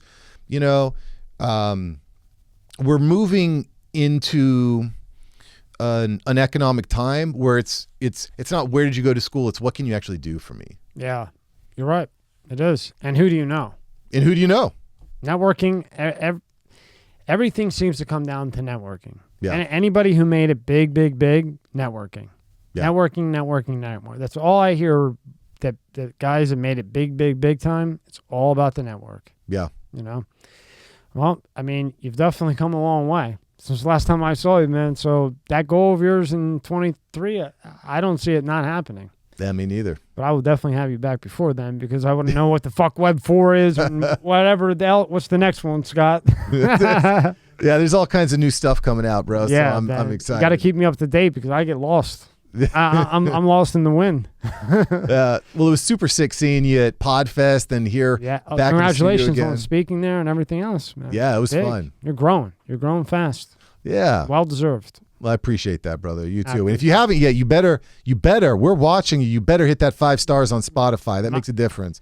How much to hire you? You just check out marksavantmedia.com. We got a price. Make sure you page. check that out. And wrap off every website they can go to so they can check you out, which will be in the description as well. Yeah, baby. You can find me anywhere at Mark Savant Media. And I will spell his name right this time. Mark Savant Media. You can find me everywhere, or you can just come down here to South Florida and chill with us.